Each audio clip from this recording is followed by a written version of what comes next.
and then this whole ninth planet stuff came out, and I figured, well, that's perfect. I'm kind of glad that we did postpone it, because now we can have him come on and talk, and he's got a lot of stuff to talk about the whole thing. I mean, he gets right into it. That's what I liked about having him on, because he got into a lot of different stuff, the whole underground cities and stuff, which I thought was very interesting. I mean, it's not that we know about, obviously, but it's good to get his take. And of course, Bob Fletcher is a retired investigative journalist who conducted a probe into the CIA's involvement in the U.S. drug trade.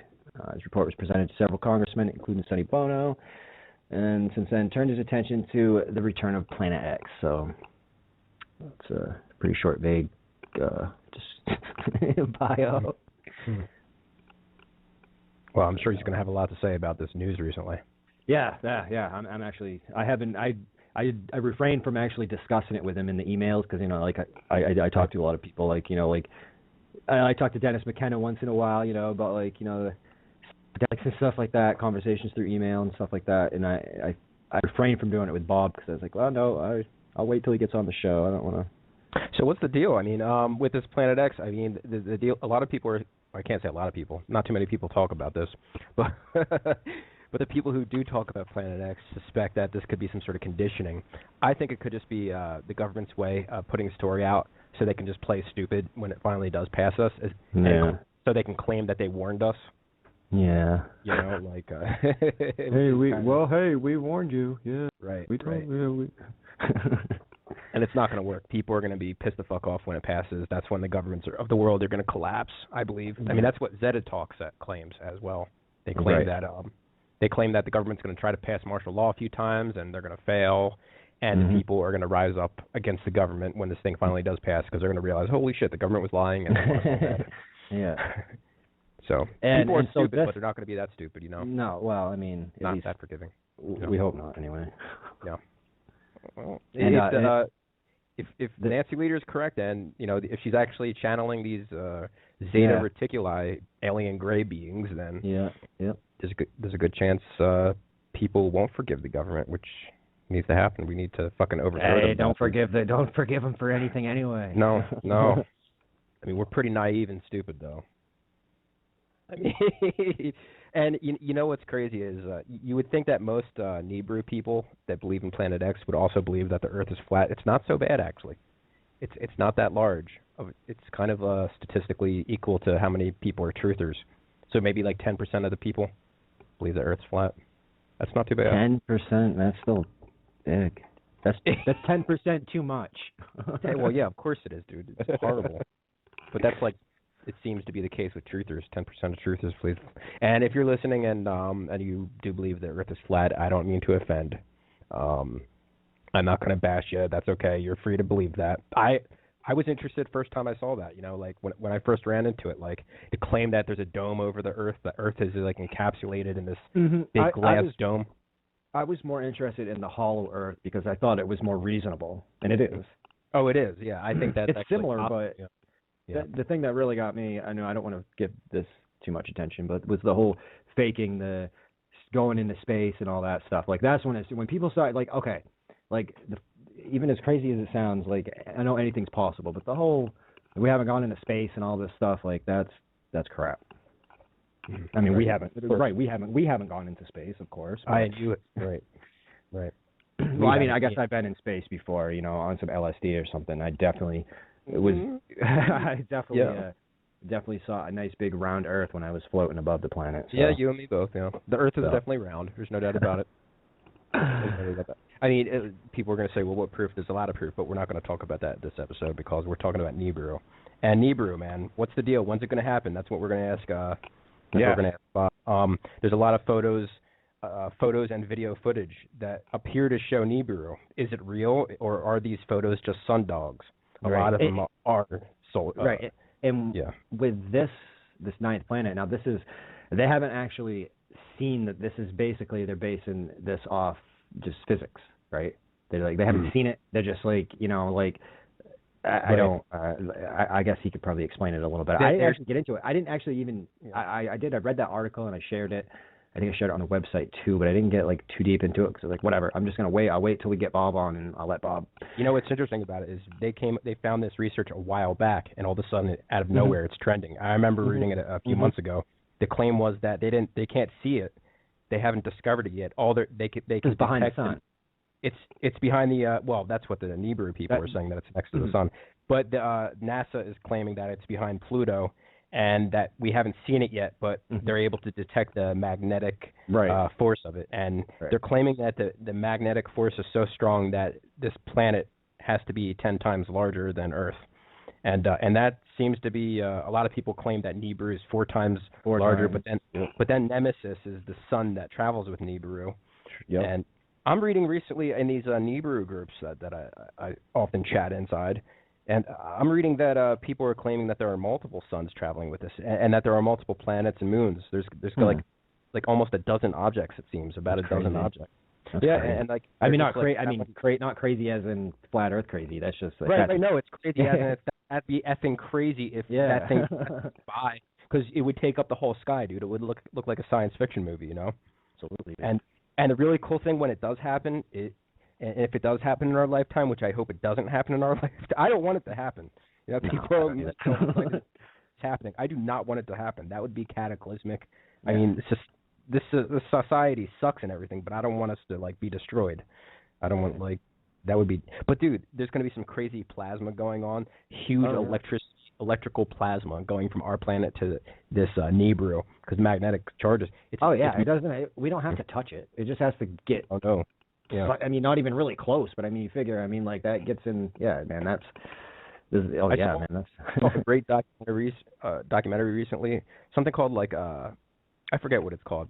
It's made by the people who made the documentary Thunderbolts of the Gods, and but inside of it shows that the cave drawings that you see of in all sorts of different cultures across the planet, like that for thousands of years old. These cave drawings.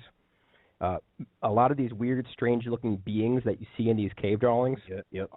They're not. They weren't actually people that these people were drawing on their cave walls. They were. They weren't aliens either. They were actually. They were the electrical.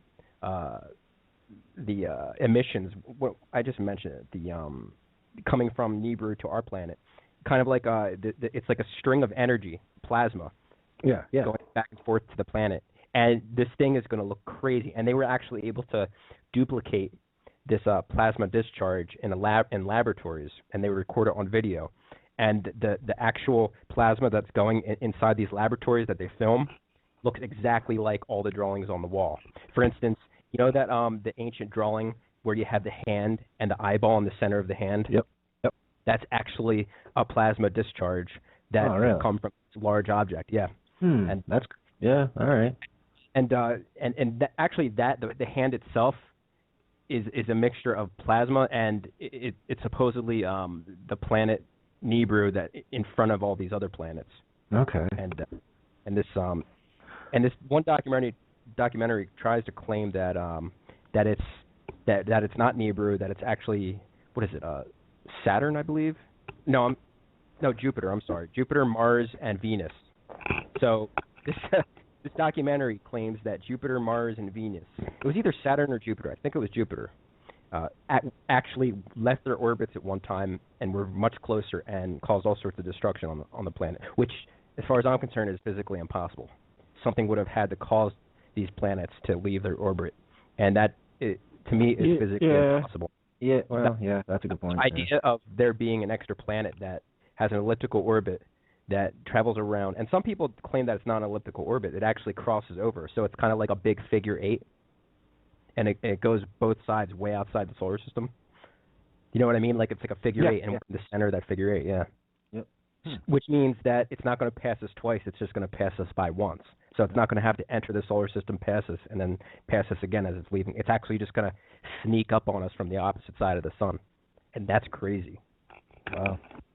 Yeah. And this Nemesis, the brown dwarf that travels with Nibiru, is supposedly keeps to the planet warm. And this planet, and I know we had a guest on before that was claiming it was like Lemurians and not Anunnaki, but I've never heard of that. I don't know what that guy was talking about. Who was that? I don't know. It was a few guests ago. It was some guy. Oh, Dennis Watts. Okay, yeah. right? That's I don't. Yeah, I kind of forgot that interview. It was like Lemurians, the Anunnaki. The Yeah, Anunnaki that was when we got now. into all that. Yeah, all Anunnaki that. the deal that they can't hurt people. Yeah, so that was it kind of lost me on that when we got talking about that. Saying some way. I say that to James. James say that to James. Like, what? No, that's Dennis. No, don't say that. It's like, no, I didn't say anything bad about Dennis. I just that was the part that he talked about that I was just like, what? I didn't like the guy very much. I thought he was full of it. Yeah, I can't remember. I don't remember much of that interview, to be honest. So, so I can't really say anything. That's basically what I remember from that interview. That wasn't a good night for me. I thought he was a talk. I thought it was nonsense. He was just on. I don't know if Clyde Lewis had him on Ground Zero. Well, that's what happened.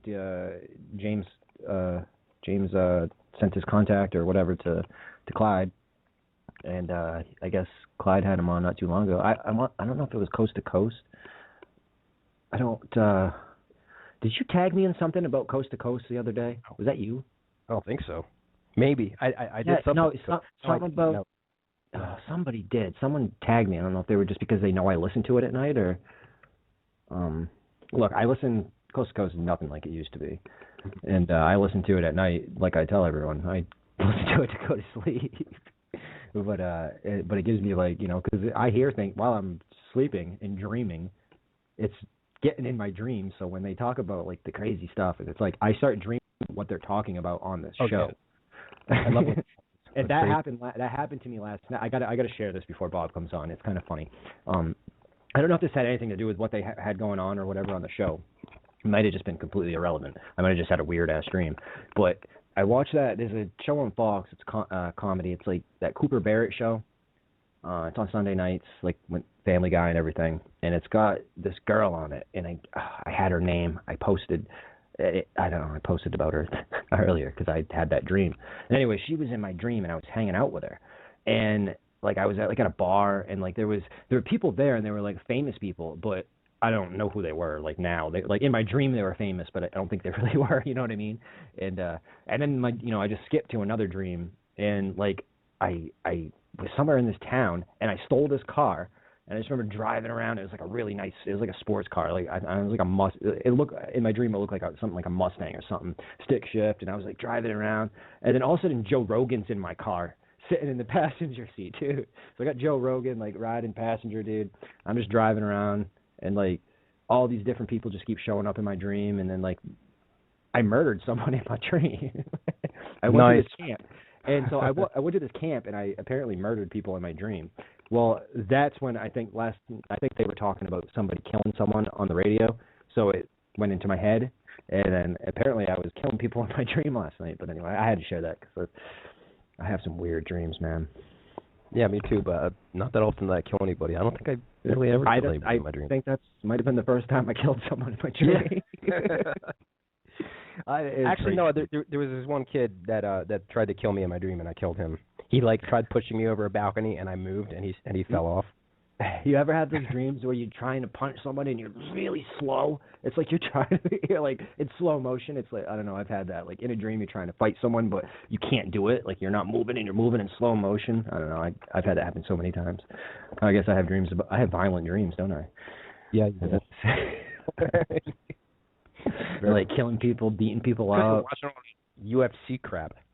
I don't know. Maybe. There was a while there that I would wake up in the morning and that's what I would think about, like Brazilian jiu-jitsu, dude. Like it was really weird. Like I would just wake up and that was the first thing that came to my mind. Like it's just weird. I don't know, man. I have these really weird dreams and the stuff goes in my head, so it sticks in my head. I don't know what to think of myself sometimes. You gotta cleanse your aura, man. Oh yeah, okay. Oh man. So, yeah, man, Nibiru, I'm looking forward to this. I mean, the Anunnaki, are they going to come by? A lot of people were claiming it was going to happen in March. I suspect it could happen in like 7 or 8 years. Aren't they claiming that whole RFID chip's going to come out in 2017? And if that's wow, we're already in 26. Jeez, man. Yeah, 2017. Wow. And, exactly. Oh, I know. And it's gone by fast, right? And if that's the case, isn't inside the Bible, like, because the whole prophecy thing, and this is like self-fulfilling prophecy. So the Illuminati, whatever you want to call them, the control freaks, they influenced the Bible, they influenced all the prophecies, and they basically wrote the prophecies in the Bible themselves, just so when the time comes, they could recreate it. They claim that Jesus will come and F up the world and bring destruction, and he will come in the sky. I believe Jesus is just is just Nibiru, and they just don't want to say Nibiru because they don't want people to be prepared. So they're gonna. I mean, that's my theory is the mention of Jesus coming in the sky and all that. That's just Nibiru, and so that's supposed to happen after the 7 years of tribulation. So if this whole RFID thing is starting next year, this could be the first year of the 7-year tribulation. That means Nibiru could come in about 8 years. But then I heard someone else claim that it will either come now or in 40 years, and I never really understood that, and I didn't really think to ask him what the hell he was talking about at the time. But I'm going to ask him next time. It seems like especially where it is right now, there's no way that it would get here that quick. I mean, yeah, maybe in 7 or 8 years, but not in. I would say like at least after 5 years from now. yeah. If it's on the outside of Pluto, yeah, it's not going to be here anytime soon. But if it's outside of Pluto, there's no way it's going to be. Oh, no, that's yeah, if it's outside of Pluto, obviously that's going to take a long time. it is going to be here next if month, that's Planet X, that's going to mess up a lot of theories. Mm-hmm. Yep. So, I mean, probably even going to mess up Bob's theory. So what's going to happen? I mean, this is crazy. I want to know. And I mean, and people don't realize the destruction. It doesn't have to hit us. It can just has to come close, and it would completely take over our gravitational pull. It would slow down the planet to a complete stop. You'd have between 3 and 7 days of darkness, depending on what side of the planet you're on, and 3 to 7 days of sunlight if you're on the other side. So I mean, and then the oceans are just going to roll in all the coastlines. You're going to have like 200-foot wall of water. It's claimed, I think it was on Zeta Talk, they claimed that the oceans it's going to be like a high tide, like an ocean's tide. It's not going to be a tsunami, but it's going to be like a big wall of water that slowly comes in as the planet's slowing down to a stop. And it's going to be like 200-foot wall of water. And people are going to be trying to go inland to escape this wall of water. And entire coastlines. Within 100 miles inland, you have to be in, at least a few hundred feet above sea level. And then, after this thing passes, we're going to have a new North and South Pole. So all the ice in the Antarctica is going to melt. I think the new South Pole is going to be in India. So if you're in India, you're dead. You got to get the hell out of India when this happens. You're going to freeze to death. And all that water is going to melt. And then for a few years, the sea level is going to be 700 feet above sea level, where we're at now. So you're going to have to be at least 700 feet above sea level. And as this Nibiru passes by us, once it actually passes us, you're going to have a crazy worldwide earthquake on the, what do they say? Oh, yeah, definitely. Oh, that's definitely, absolutely. 9.0 on the Richter scale, no matter where you're at on the planet. And some places as high as 18.0, which means if you're at a place probably like California, right? Well, like the San Andreas or something like that. I don't even think. I don't think you can really know, because it's not just going to be on the regular fault line. No, they probably will. Some places like I would imagine, but if you're at a spot on the planet where there's like an 18.0 on the Richter scale, you don't have a chance in hell of living. You're just going to be thrown up in the air a couple hundred feet. You're going to be like shot up into the air. That's how crazy that is, Yeah, that is. You don't have a shot in hell there. It sounds fun. Yeah. And there's this huge red iron dust cloud that's traveling with Nibiru, and it's going to cover the whole planet in this fine red dust. It's iron. It's going to be toxic, and supposedly, at least Zeta Talk claims, that's where we get our oil from. This dust cloud from Nibiru, and they claim that all the oceans and lakes and rivers will be red like blood. That's that's in the Bible. That is. Hey, whoever called in, you're on mute, so I got to dial up the guest. It'll probably dial live on air. Yeah. Maybe, I don't know. I'm not. It usually does. Maybe they fix that so it doesn't give us the dial tone when we call. I'm not sure, but yes, I believe we are live with Bob Fletcher right now.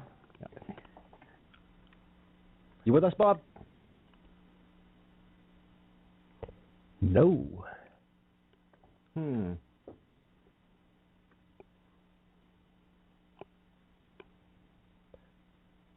All right. Well, anyway, I got him dialed. picked up. I don't know if something's going on his end, and let me try this. All right. Huh.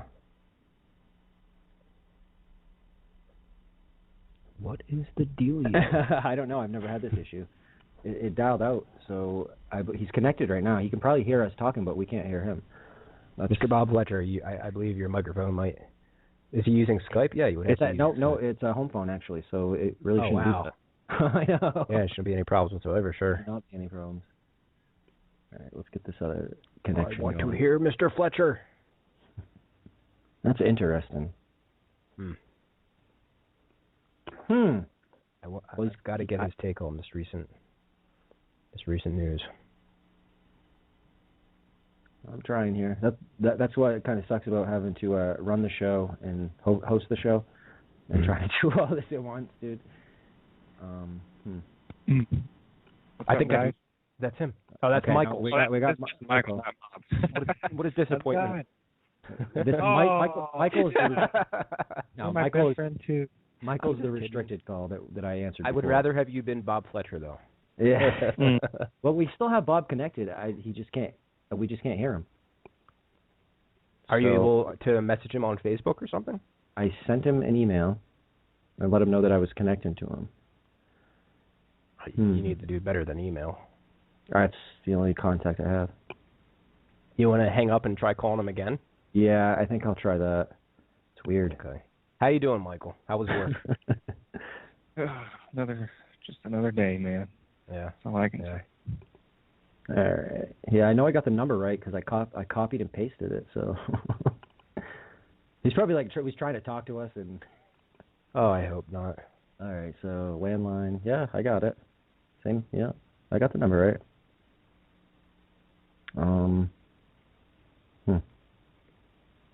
Sorry, folks. We'll get this figured out. This actually has not ever happened, especially with a landline. I can understand with Skype, but a landline, man, that should just try this. And so, that's Michael, what are your thoughts on Planet X? Oh, here we go. See, now it's now. Yeah, that's I didn't fine. do that before. That's weird. Hello. Hello, Bob. Contact with with Earth. Here, what are you doing? Okay, very good. We've gotten together. There's got to be a song in there someplace. Okay, very good. Well, we were going crazy here, and I don't know if it was your end or my end, but that's okay. I honestly think it was neither of our end. I think it was the Blog Talk Radio. It's all their fault. God. The blog God. Yeah. Okay, so what are we doing? Are we going to go on the air this week, or what's happening? Are we set? We're live right now. Okay, good. For the folks that are listening, we have no idea what's going on this side. We had the electronic wizards are fooling with us or something. So now we're contacting. Let's go from there. We'll make like nothing ever happened and start over again. Sounds good to me. So, hey, good evening. I'm just glad to be here. Yes, excellent. We're happy that you came on the show. And, I was telling Jeff earlier that I was kind of glad that we did postpone that last time because of this new not glad, you know what I mean, but just because it kind of turned out, I didn't mean it like that, but because it's good because of this new stuff that they're finally telling us that there's some other planet or whatever. So, yeah, so I guess we. However, we got to be careful with that. But how would you like to start this evening now that we made our telephone connection? Do you think the new show X-Files will mention Nibiru at all? I hope so. I don't know. I don't know. Come on, it depends. How I guess, awesome would that be? Well, eventually somebody's got to mention it. That's the problem. Yeah. Now, listen. Let me. I don't know how many of your listeners do or do not know who I am. I don't know whether I should give this kind of a little bit of an update, particularly for those who are saying, "Who is Bob Fletcher?" Anyhow. Yes, please, yes. Okay, and then we can kind of go on from there. And of course, for the people that are wondering what we're talking about, I had, of course, done actually a year ago released a DVD expose on the discovery of Planet X. But let me give those folks who don't know who I am kind of give them a brief update because otherwise it would take a month on the air to do a real good on my background. Sure. So I have to pass over. Pretend you've already had 29 days of it on the air. But to put it in a shortened version, many years ago, back basically in about 1985, I had been in several businesses. I had been an executive in the music business with MCA Records, which is the biggest record company in the world, on up again and off again, but MCA being a gigantic record company. And I was a promotion director with the MCA during let's say in the 70s, and been in and out of several businesses. In the early 80s, I had briefly for about a year or so an international consulting company with one of my partners in that business.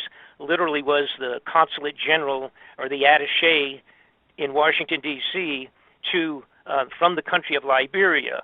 And so we were doing international consulting and et cetera, and he was my partner, where you could actually call the embassy back at that time and contact me or leave a message directly through the embassy. So it was pretty good for business.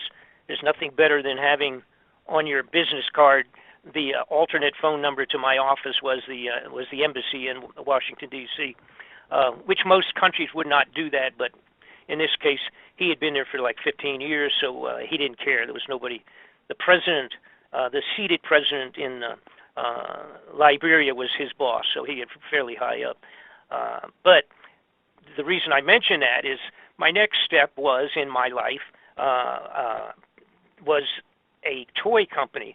I became a manufacturer of toys. I had a particular toy that I had invented that was rather unique, and I started making a few of them kind of as a hobby, and they became such a big deal that when the consulting company closed, we closed doors on that because there was an overthrow of that country of Liberia in approximately 1980, and when that happened, most of the people we had signed some $1 million contracts with were killed all in 1 week.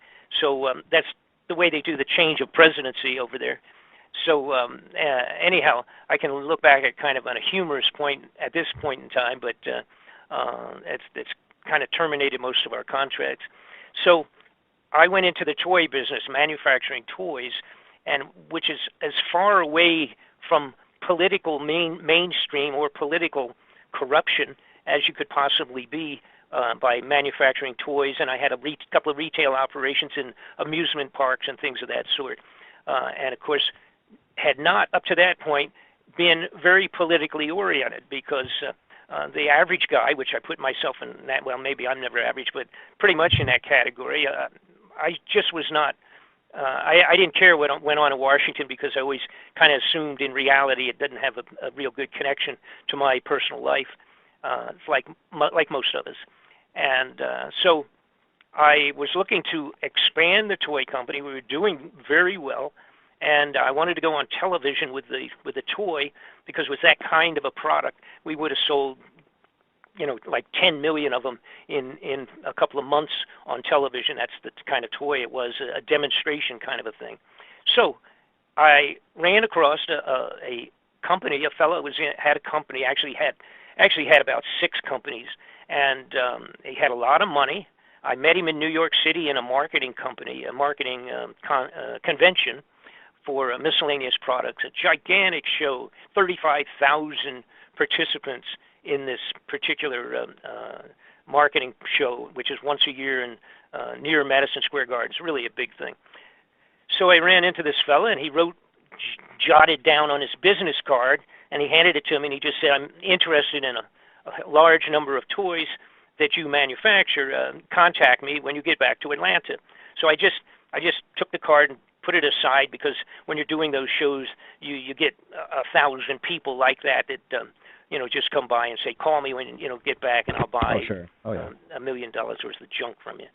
So the bottom line, to cut to the chase, as they say, this gentleman, using that term in the wrong definition, but this jerk was in fact a supplier of covert weapons for the United States Central Intelligence and National Security Agency.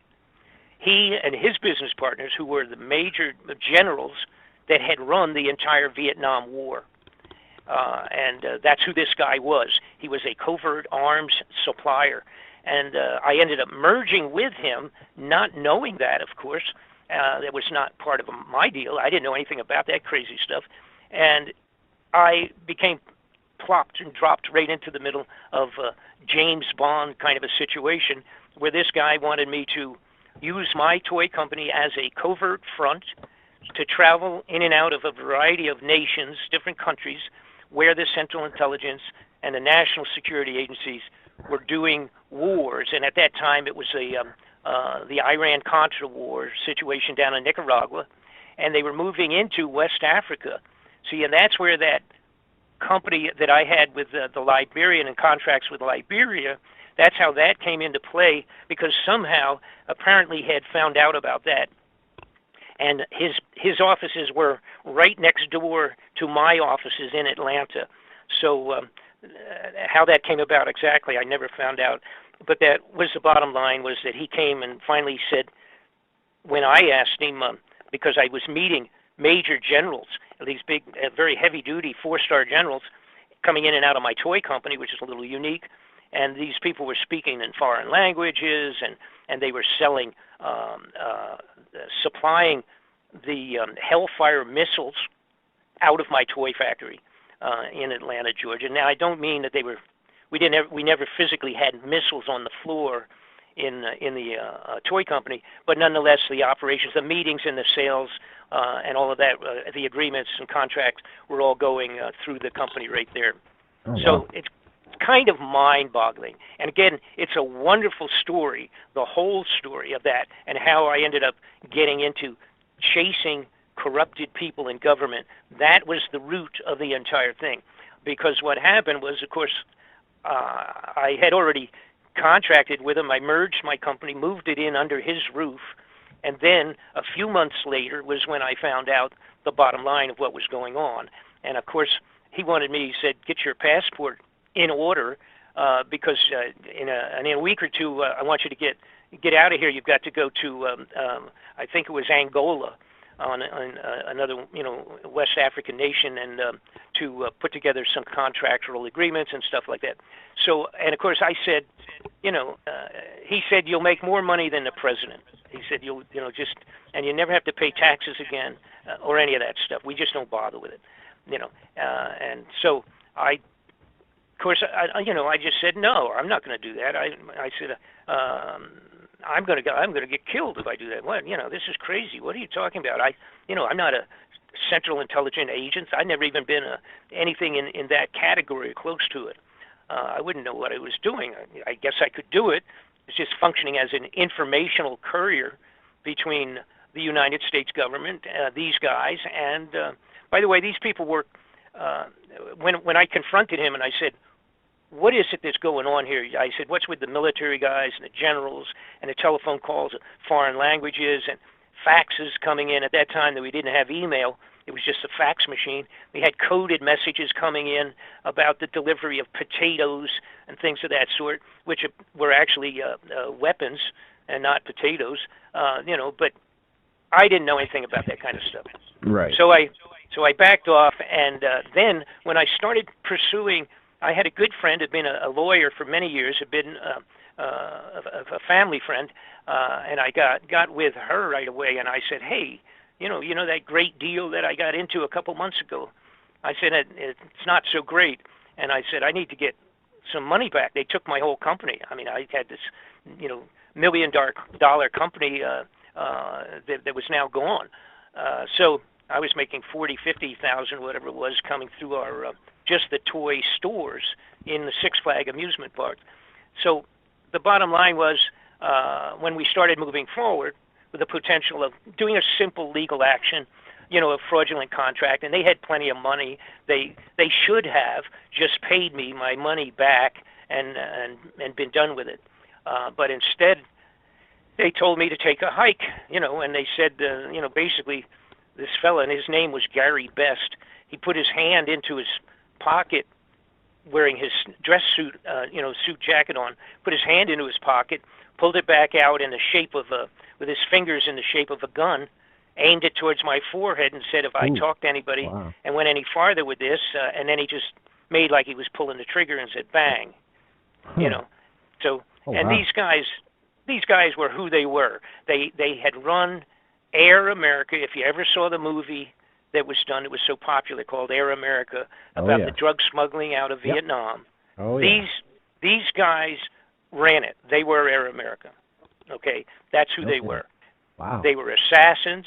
They had done all of the assassinations during the Vietnam War. The shipment involved coming out of with the drugs coming out of Vietnam.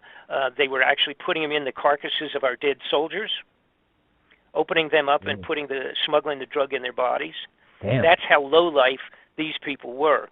And it was only within a month or two of my exiting that guy and telling him, hey, I'm not going to have anything to do with this, that they started doing the peripheral investigation that became the Iran-Contra inquiries at the Senate and the Congress.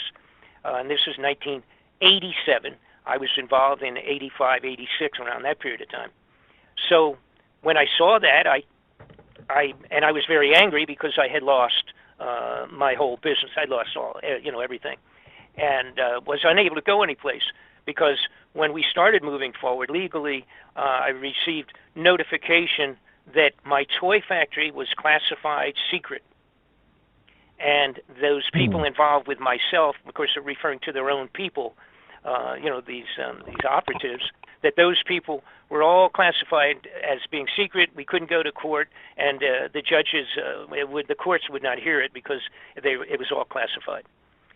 So I was really angry. That was about, let's say a year or so after finding out I had just lost everything, and there was no recourse. When I saw they were investigating the Iran-Contra business, I contacted, as a matter of fact, it was Senator John Kerry, who's now, of course, the Secretary of State presently, contacted him because he was headed one of the major inquiries at that time.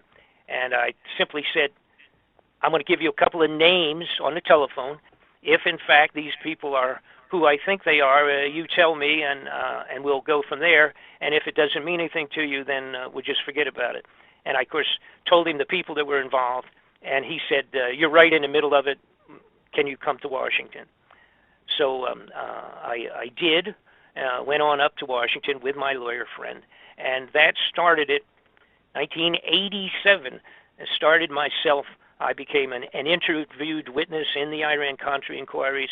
And when that happened, from that point forward, I had senators and congressmen all over me because they were everybody had an investigation they wanted to do. An awful lot of it was connections of drug operations directly into the White House and drug operations into national security and the CIA and all of that.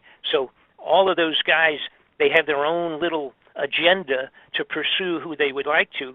And so they were coming to me saying, Mr. Fletcher, do you know anything about this thing over here? Or did this fellow's name ever come up over here, involved with this over here? And next thing I realized, I was in the middle of chasing corrupted people in government, and now it's been 30 years. So now and ended up being it's just so many, and it was a wonderful experience, mind-boggling. I mean, it's stressful, obviously, because what I discovered is that the corruption in our government, from the president down, including senators and congressmen and everyone else, for the most part, almost all of them are corrupted in one manner or another. And it's either a mild kind of a thing, a small level, or it's really pretty serious. And so in the last 30 years, I've been directly involved with probably 7 or 8 major investigations at the congressional and Senate level. And one of the biggest ones that never quite got off the ground was investigations that I was doing for and with Congressman Sonny Bono. And 15 days before that inquiry was going to actually open up on the floor of the United States Congress with Sonny, They murdered him. He was murdered on the ski slopes. Yep. They told everybody he ran into a tree. Yep. And everybody got a nice little giggle about how stupid he was to run into a tree. And he was dead, and that was the end of it. And we never got to get that off the ground. That would have impeached president and vice president at that time. It would have put people in prison. It was an amazingly heavy-duty inquiry connecting drug smuggling and murder and assassinations right up into the highest level of our security in the United States government, period. Wow. I had received I had supplied them with enough information myself personally, documentation, and even recorded statements of drug operatives and all of that. I had supplied all that to Sonny over a period of about 8-9 months. And in December of, try to get the right date, but I think it was, let's see, what would it have been? 90, okay, so it would have been 97, December of 97, most of the year of 97, I was doing that, supplying that information to Sonny. And in December, about the 10th of December, they called me. I was living in Los Angeles at the time. They called and they said, the committee it's all done. It's ready.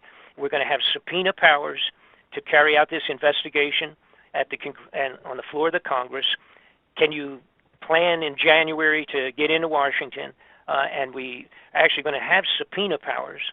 And that's very unusual. They don't usually have subpoena powers with congressional and senatorial inquiries because an awful lot of people would be in prison if they did that.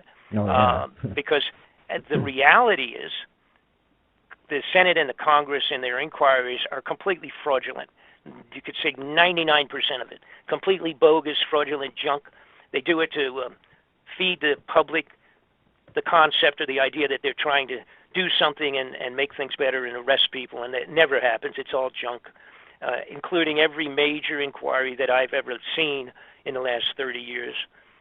They even had specific senators and congressmen and lawyers that they would bring in specifically to help or assist or oversight. Usually they would call on the chairman of the inquiry, and it was 2 or 3 particular guys that were completely fraudulent, and they were brought in just to shut them down and to dance around in circles instead of doing anything serious. So December, middle of the month of December, they called. I said yes, and I was elated. I was so glad we were going to knock some people's brains out with a serious investigation. Sonny was completely livid as to the amount of corruption that he had seen once he became a congressman. He couldn't believe it. Couldn't even sleep at night. It made him crazy. For people that don't remember, during the inquiry for the Waco church that burned back, it was burned down by the government. Yep. Sonny was on that committee and literally physically broke into tears when he heard the testimony about how we killed the children coming out of the church, set it on fire, and when they ran out, they were shooting them. You know, and he found out all of this material. He literally broke into tears on the floor of the Congress. He couldn't handle it. But that's where his head was. They couldn't buy him off, couldn't shut him up. So the alternate, therefore, was to kill him before that committee opened up. They went on their break on about the 15th of December. 10 days after the telephone call to myself in Los Angeles, Sonny was murdered, pistol whipped to death on the top of the wow. And I did do an investigation on that separately, which is in a DVD if anybody's interested, a complete coverage of my investigation on that, including his autopsy and all the rest of that. There's absolutely no question that he was murdered. I believe it took us 2 years almost to get the autopsy, and I was working for Sonny's mother, actually working for Sonny's mother and her attorney in Los Angeles, and she couldn't get it. You know, that's how corrupted this thing was. And so we did finally get it. It didn't, you know, and then of course I was unable to go any place. I wanted to have it reopened, but I got, you know, and there's a lot of reasons why. Primarily, it was the people that had the best information. All of them benefited from his death in terms of financial or something. So, end of story. So now it brings us up to where we are a couple of years ago. Again, I have about 10 DVD reports that are available to the general public. They can get them if they're interested at my website, bobfletcherinvestigations.com. They're all investigations that I was directly involved with. They're not reporter. I'm not a reporter doing things of other people's miscellaneous hand-me-down stories. They're all my own personal experiences, and they're all pretty good. It's includes material and documentation that other people never had. I had in my possession back in the 80s, I was able to secure Oliver North's all of the notebooks and all of the transcriptions, not only out of his computer, but out of his front vest pocket. I had his own notebooks, actually, where this Oliver North, by the way, for the younger folks, he was the primary character in the middle of the Iran-Contra arms deal and the drug operations in and out, swapping drugs for weapons with the CIA and with those characters that were in my toy factory. They literally used to fly planes, U.S. military planes, loaded with illegal arms and deliver them to the Contras, the revolutionaries, and then swap out $10 million worth of cocaine loaded on the airplanes, fly them back and offload them at our Air Force bases. So that's how directly involved everybody, which included Bush and Reagan. Reagan, I don't know if he knew. I don't know whether Reagan knew a lot of. I don't know. I'm not sure, but he was the kind of guy that of course, Reagan and Bush was his vice president, and then he became president and continued, and then his son became president and he continued it. They used their oil rigs for delivery points for the narcotics and all of that. I've heard that. But I literally had all of the documents that were sufficient unto themselves to impeach the whole bunch of them and put them in prison. And unknown to most people, Oliver North, who stood so proudly with his hand raised and then lied to the Senate and the Congress during the investigations, and then later admitted that he did, I had his personal handwritten notes that said, pick up a supply an airplane to pick up 1,500 kilos of MASH in his own handwriting out of his vest pocket. I have all of his computer material that the letters and internal communications to the president, the vice president, and everybody else relative to the arms and to the drugs, etc. I supplied that to the Senate or to the United States Congress at the time of the inquiry. I had chief legal counsel of the House Foreign Affairs Committee. When I sat in front of him and hand-delivered 155 pages of this stuff, I thought he was going to fall off his chair because they had never even seen it. These were the guys that literally ran the inquiry in Washington and had never even seen what the toy manufacturer delivered to them in their face back in the 80s. So 2 years ago or something, somebody came to me and said, Bob, there's a huge amount of money vanishing out of all sorts of budgets, big money, and if you could kind of look into it, can you look into this, try to figure out what's going on with this? And this had happened many times over the last 30 years now, where people would come or somebody would call or come by the office or whatever and drop off a little envelope with some information, and he would say, hey, we're going to look into this. Do you have anything that connects to this thing? Being involved with it for so many years. And so I said, well, sure, I'll look into it. I'm kind of I'm getting old at this point in time. Now I'm 75. And so at this time, I'm kind of been away from an awful lot of the people that were some of my best insiders are dead now. And half of them are natural deaths, and the other half expedited Central Intelligence operations to terminate them. But I said, sure, what are we talking about? And they said, billions of dollars. And, I said, billions? And then they said, well, even trillions of dollars. And I said, well, wait a minute. You can't even you can't money launder $1 trillion. How do you do that? I mean, I was used to, and some of those people that I'm talking about, we're used to chasing down something where some congressman's doing got advanced stock information and ripped something, or maybe it's $1 million because they wanted a new house in Tahiti or something. And so that was a typical thing that we're used to looking into.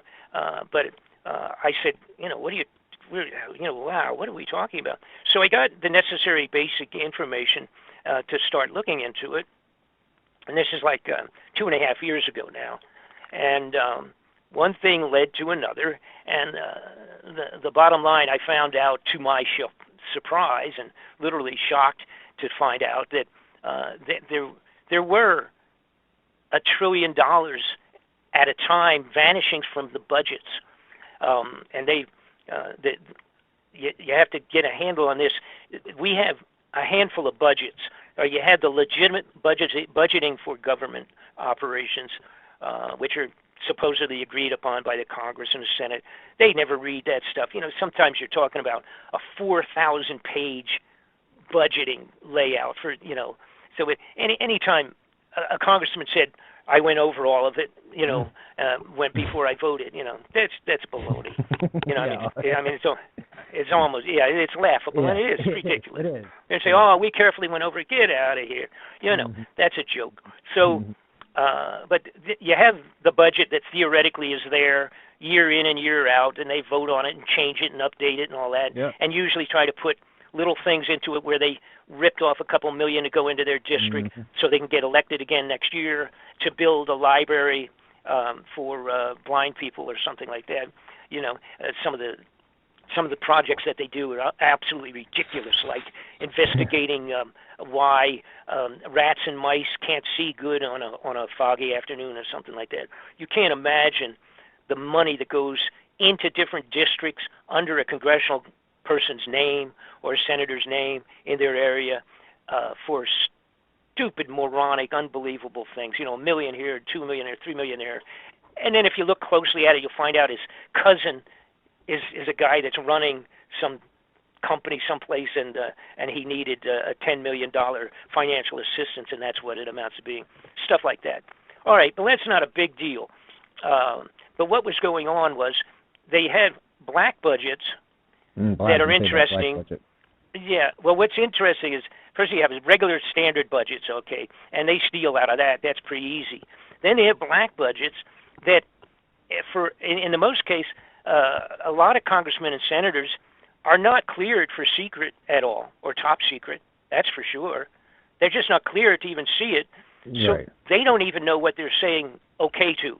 And they have these carte blanche things like $2 billion for a particular aircraft development program, and they don't even know what it is, but they sign off because otherwise, they're going to make somebody angry, so they don't do it. They'll just go ahead and sign off on these.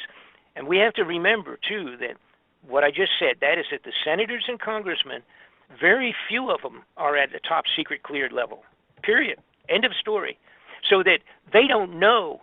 An awful lot of them do not even know what I know, and that's only because I had people for so many years that would tell me, they not supposed to, but they did, and told me about things, and so I actually knew more and had more information than many of the senators and congressmen. Then they have budgets that are not just secret, but then they have the top secret, and then they have above top secret, and so you have this giant amount of money that nobody knows anything about going someplace, and that's on a regular basis. So what I found out when they're building something. Yeah, well, yeah. So when I got into looking into it, and which became the this heart, this center of the investigation that I just completed a year ago, finalized it, and released a DVD, made it available to the general public, and it is that in 1983, some point in time there, when Ronald Reagan was president and George Bush was actually president but was pretending he was vice president, he and his administration, they came in and they said, we got some really bad news. The rumor of Planet X, which had been banged around for 50 years, I mean, been written up in stories and books and movies and all kinds of stuff about this planet called Planet X Nibiru, whatever you wanted to call it. Zacharias Sitchin. Zacharias Sitchin had an awful lot to do with it. He wrote several books talking about his deciphering thousands of clay tablets. As a matter of fact, there was like 22,000 of these. They were discovered in the Syrian area, where they literally had written and inscribed like books, if you will, and he was one of the few people that was able to decipher it. And when he did, he found out the story of this planet that comes around from the far reaches of our solar system, comes back around. He thought, and he claimed, that it was a 3,500-year cycle, an orbit, a cycle of 3,500 years.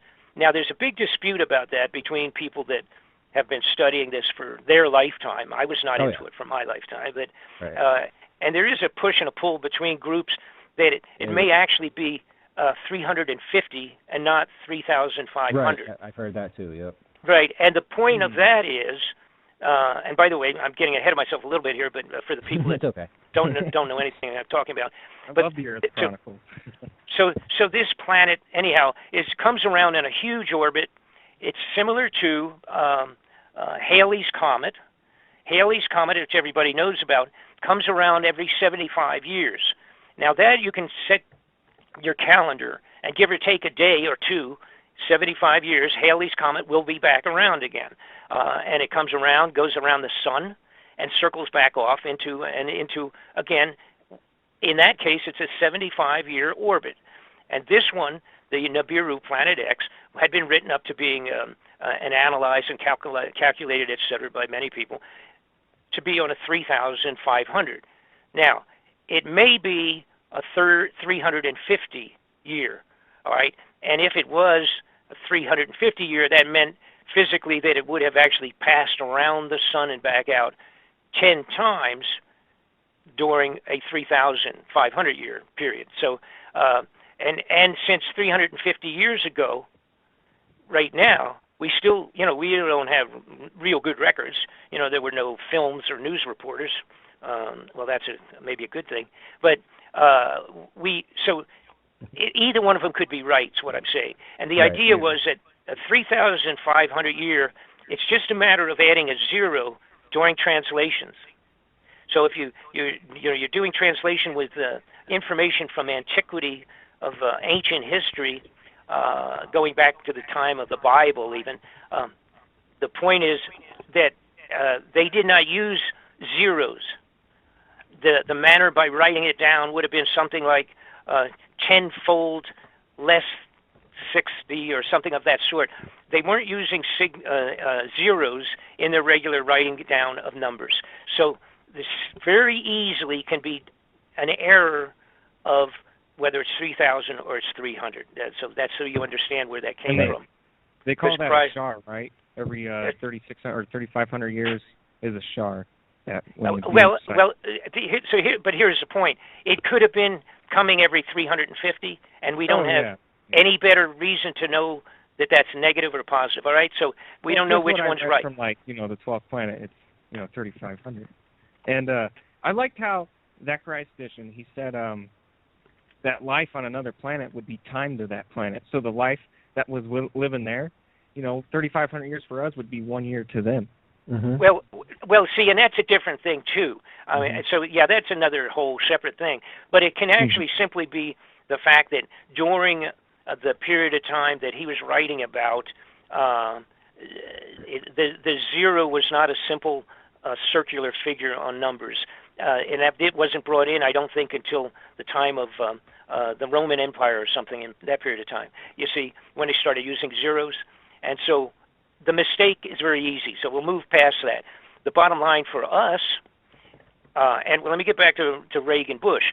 What happened in '83 was the first time they had one good, real big signaling telescope that was sent out to outer space. And when they sent it out, they came back and they said, uh-oh, It looks like this thing is there. And if it's coming back, they're doing the calculations, and they said this thing's going to be in another 20, 30 years. All right? This was 1983. All right?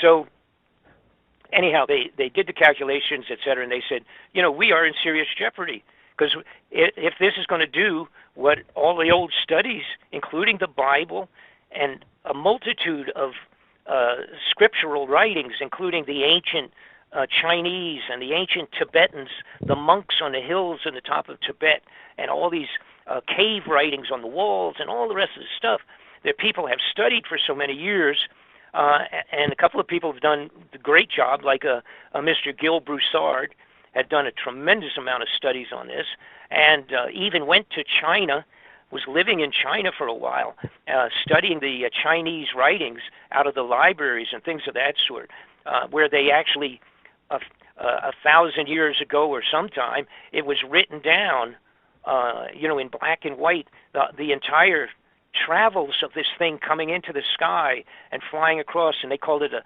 flaming red dragon that passed this over the nation of China and all that.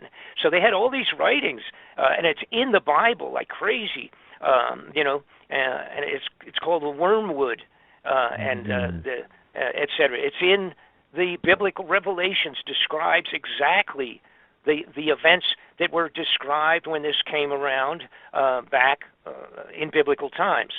So, it's not, it used to be joked about because nobody could see it. And then, of course, the realization is that it's an infrared planet. It's something that you can't see. It doesn't put out its own light, so we won't see it until it gets coming in close enough to pick up our own sunlight. Once it does, then you will see it.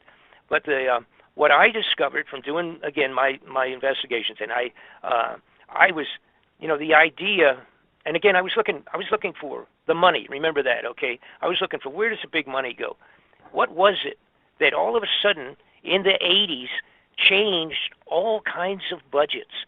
It changed what we were doing with our outer space NASA projects. It changed. They started talking about doing that Star Wars. Remember the Star Wars thing with Reagan, and it was going to set up this ability to put satellites out all over, and they could pick up the launching of missiles coming towards us, and we'd be able to find them and shoot them down real quick and all that, and how great that would be. Except I found out that most of those telescopic things they put out, they were aimed out to outer space. They weren't being aimed at Russia and China. I mean, they had some of them, of course, but the reality were that they were snooping and watching things going in outer space. Then I found out that the Vatican came a few years back and cut a deal with the government here, and in Arizona they built a huge infrared telescope, and that's in Arizona. And by the way, it's called Lucifer. I don't know. That's kind of strange for the Pope. Yeah. The Pope named it Lucifer. I thought that was a little weird, but he did. So I started looking, and I asked around a few directions with people that had contacts and also had some extraordinary brain cells. And, I said, what is it that happened in that period of time that made all these things change? They started doing crazy stuff. They built this giant underground facility underneath the Denver airport. They had that project there, and they started building this. They got 5 times as much underground than they have on the top of the airport up there. I went in within a week of the opening in 95, when they opened the Denver airport. I snuck in and went underground, and that is one heck of a giant facility underground. I've heard. Okay, and they talked about it, but I've been there, done that, and I've seen it. No kidding. Wow. That's the end of that dispute. But and I had also received during the 90s that I had just kind of put, let's say, on the back shelf, but I had seen films, videos, and photographs, stills, and what have you. I was, again, just a little bit before we had real good digital stuff, and they had truck drivers that had gone underground at one facility and driven 800 miles and came up at another location underground. I didn't know whether to quite believe that or not. back then, and I was doing other things at that time. Like I say, I actually was doing things like for Sonny during that kind of time frame. So I didn't get into making a big deal, but I kept it. I kept the pictures. I kept films, and I kept their stories. I had all of that in files. And somebody came to me 2.5 years ago, I guess, try to give a time date on this, and said,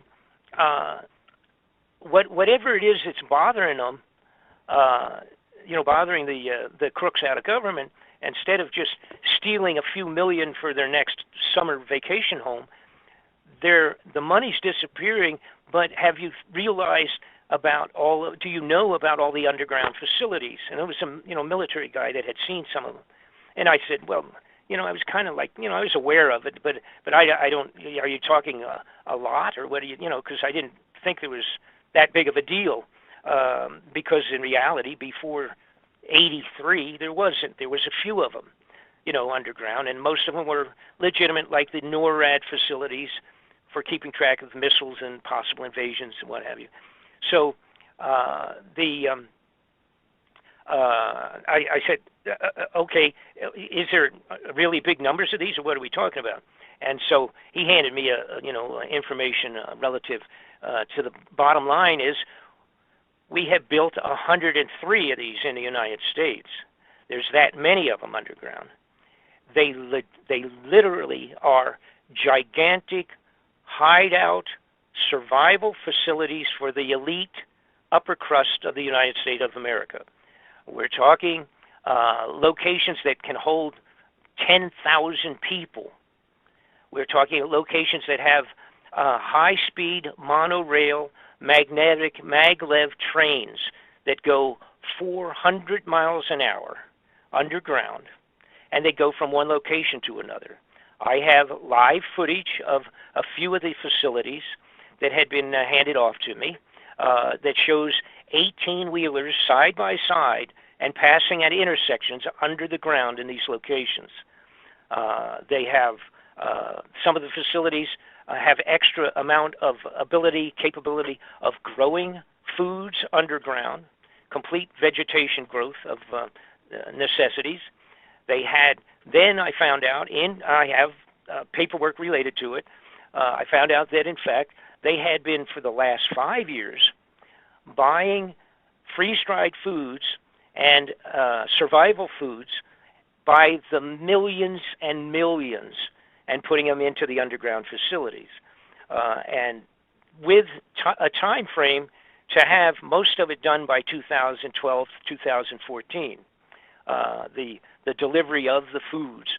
We actually have FEMA paperwork that shows their inquiry with some of the bigger companies and asking them how many tons of this food or that food could be supplied in a short period of time upon request, et cetera, et cetera.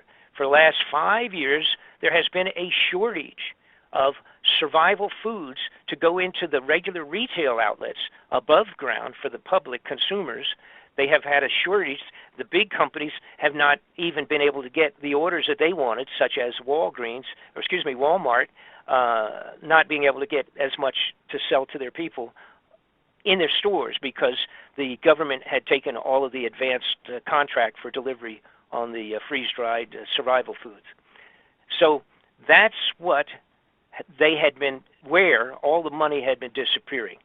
And Donald Rumsfeld, who was the head of the Defense Department, sat down in front of one of the congressional inquiries that I'm referring to back. As a matter of fact, this was in 2001. Let me think. Yeah, 2001. It was, he sat before the Congress on an inquiry on disappearance of some monies, and he said the Defense Department in the last few years has lost, been unable to account for $2.3 trillion. And he told the United States Congress about that. All right? When he told it to them was the day before the 9/11 Twin Towers attack on the World Trade Center. Wow. The day before. Now, what also happened, all of the paperwork that would have supported that information was destroyed on that day because of the explosion that took place at the Pentagon.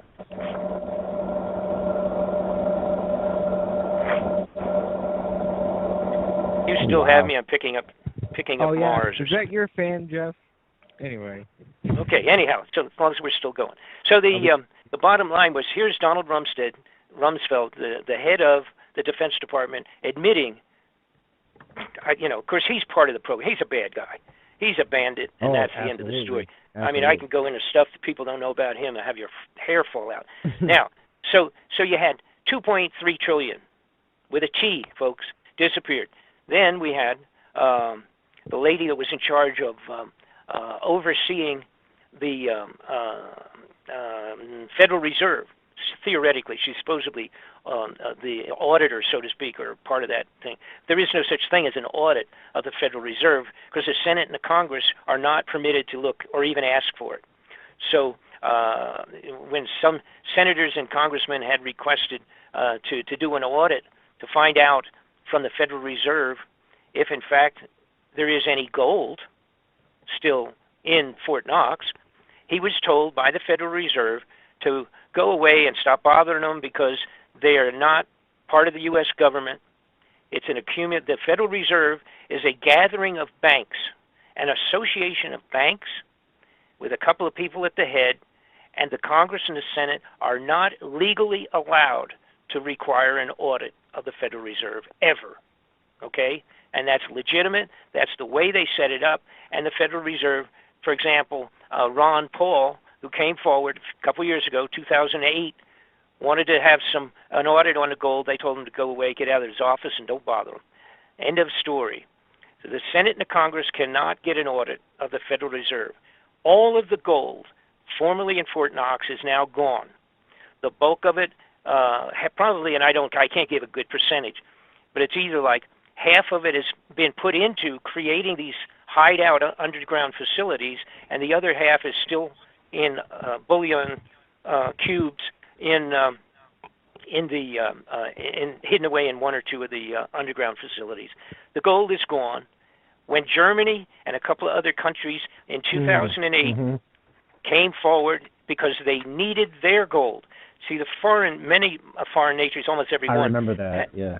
All right. And what happens, every major foreign nation has tons of gold in Fort Knox on reserve, held for security in our Fort Knox, considered to be the safest compared to having it in Berlin someplace where they might have, not as secure. All right. So an example, Germany has 1,500 tons of gold. Oh, shit. That's right. 1,500 tons of gold in the federal Fort Knox system. When they asked for it, they were told to come back in 6 years. Yeah. Now, what they ended up doing, because it started making a lot of ripples in the water, all right, what they ended up doing, they did give them, I guess, a couple of tons of it or something, but they didn't get all of it. And they didn't get a good, accurate audit. Nobody gets an audit. They just say, go away. And literally, it's a mind-boggling. It's nobody ever realized or paid attention to it. Ron Paul didn't, and Ron Paul didn't know. He went in there, and he said, the Senate and the Congress has to have an audit. They said, get out of here. They said, look at the way the mandate is written up. When we created the Federal Reserve, look at the paperwork. And he did. Right, and they were right. So end of story. So what do we have? We have trillions and billions over the last 20 years been slithering out the back door someplace. There's so much, it's mind-boggling. Something like in the Federal Reserve, by the way, who spins money off to foreign banks and gold off to foreign banks to kind of stabilize the world money situation. That is part of what they do. Of course, whether it's done legally or not, we have no idea because they don't do an audit. Okay. But the bottom line was this lady who I started to mention a few minutes ago was at the auditing position, so to speak. She came forward to the Senate and the Congress and answering questions. And one of the congressmen said, we understand that there's $9 trillion that you don't know where it is. Is that true? Right. And she sat, and I had this on film. She literally sat there and kind of said, well, we're just not sure exactly where it went. That is a right figure. It was like 9.2 or something trillion. She says it's going to foreign banks, but I couldn't tell you right now which banks have it. Okay, so there's another 9 trillion. All right, so just in not counting the gold, for crying out loud. And by the way, if you do the mathematics at $1,400 an ounce, and the amount of tonnage in terms of the gold is the numbers of value is really obviously becomes so much. You run out of ink with the zeros. It's really a tremendous amount of money gone. So anyhow, I then started looking in a multitude of directions, and again, the bottom line was, what is it that would scare the heads of government? Oh, and by the way, I say heads of government because I found out Russia in 2010 or 9, around that period of time, put out an internal to a mandate to have 5,000 smaller underground facilities. Actually, you could almost call them bomb shelters, if you will, survival. Right? Same thing. But now not as big as the ones I'm talking about here in the United States, where right. they got 18-wheelers and trains running around them. Okay, but they had a mandate to complete within 2013, January 2013, a couple years ago, to have 5,000 of these finished in Russia. Now, they do have some big ones, one of which, by the way, will hold 50,000 people underground in Russia in the mountain.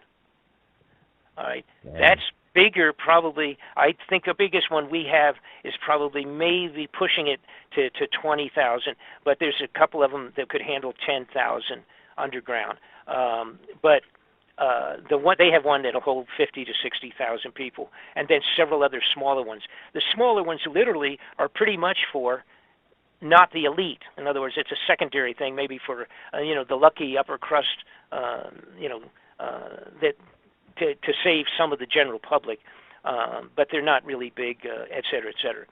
Now, so I reached a point where I'm saying, okay, and Europe also did the same thing. They've got many good-sized underground facilities.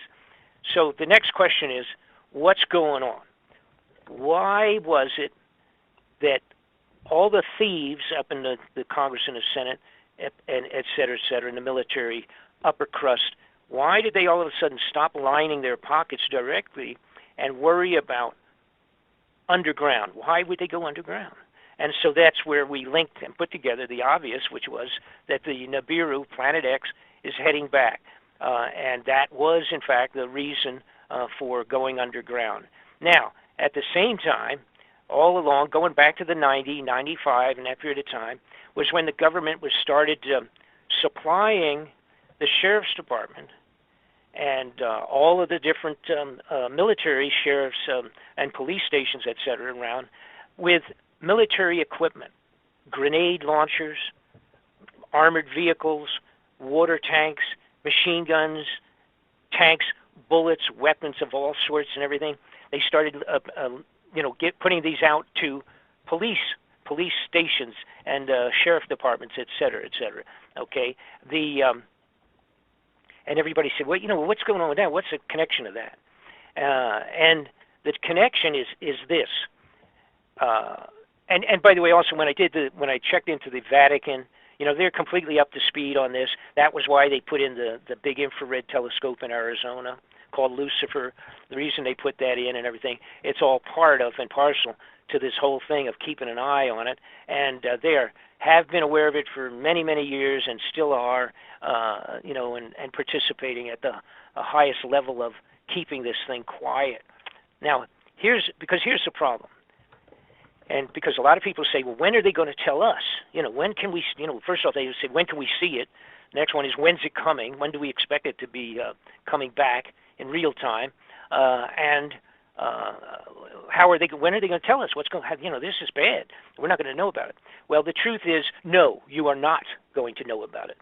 And you will never have a formal, my fellow American speech from the President of the United States unless it is at the very last point in time, and at that time, he and everybody else will be underground already. Okay, they'll be gone, and the speech that would come out, if there ever is one, will be literally the last day's speech, so to speak, before it's about to hit, or it's not going to hit. That's a I don't mean to say that, but it's coming close to passing close to Earth. They have no intentions of ever telling the people of the globe that that's happening for real. So they're going to use it to depopulate the planet if they want to, supposedly. Right. So no. So here, but here's what happens. Here's what's physically happening, and why this comes back to the weapons going to the police force. What they're going to have to do is declare martial law in the United States before the Planet X Nibiru is starting to be seen in the sky. Once it's seen in the sky, headed in to go around the sun and then back out for another several hundred or a couple thousand years, whatever it is, all right, when it comes in, it'll be first seen as a star, like a new star. And it'll be coming in, it'll get brighter and brighter and bigger, and it will take about 3 to 4 months from the time it's seen in the sky for it to come around to its closest point, passing around the sun and then headed back out. Now, again, I mentioned Gil Broussard, who has real good studies on this thing, has done, and he's the one who went to China and has been doing the complete scriptural thing and can match up every single event to this thing with documentation of ancient times around the globe.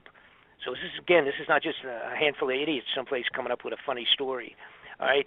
So here's where it has always been when it came closest to where it actually passes and blocks the sun, does an eclipse of the sun for a brief period of time, and then goes on around and goes back out. All right. That has always been around March, April period of time. March the 25th to 27th is usually approximately the period of time of most close to the planet Earth. All right. So also the mathematics of this is that it would be probably seen in the sky in December. Now, originally, and now there are a lot of miscellaneous variables in this thing. Changes in the calendars, the calendars of antiquity. They changed their method of counting days, and like you said, how many days, and back then versus how many days now for a month, and all that kind of stuff. So there's a lot of little variables, and it's kind of a little bit. Again, I refer like to Haley's comment. Give or take, in that case, it's only usually about give or take a week. That comes around 75 years. When you have one that has an orbit of an unknown, maybe like just say 350 to 3,000 years, the time of its return is always been, though, March and April, that period of time, the merger between March and April, and seen in December. I anticipated that we would see it this December, last month, all right? That did not happen. And I also noted that there was no martial law, although they're setting it up. They're setting that up really profusely. They have to simply come up with one of 2 or 3 ideas that will be accommodated by the American people to accommodate and accept a martial law. Right. All right, and I'll get to either an economic collapse or ISIS. Yeah, and I'll get to that in just a second. But the point in time, here's the point. It always has been a March, April kind of period of time on the previous 2 passes of this thing that have been found in the writings of biblical times and the writings of antiquities of Chinese, the Chinese monks, the monks in Tibet, and the Chinese people that actually were the astronomers for the Emperor of China. And they were very serious, and over there, if the astronomers did misinterpretations, the emperor cut their heads off. So they weren't making up anything either. They were pretty serious going back 1,000 years or whatever. So here's my point. When people say, when is expected? All right, those people, even that differ with each other as to whether it's a 350 or a 3,500 time period, that doesn't make any difference. Politically, on the globe, the underground facilities are finished. They are still working on a lot of them, but most of them are finished. If they needed them next week, they could use them, all right? That's my point. They are filled with food. They are still putting food in and doing everything, final touch-ups on all of them.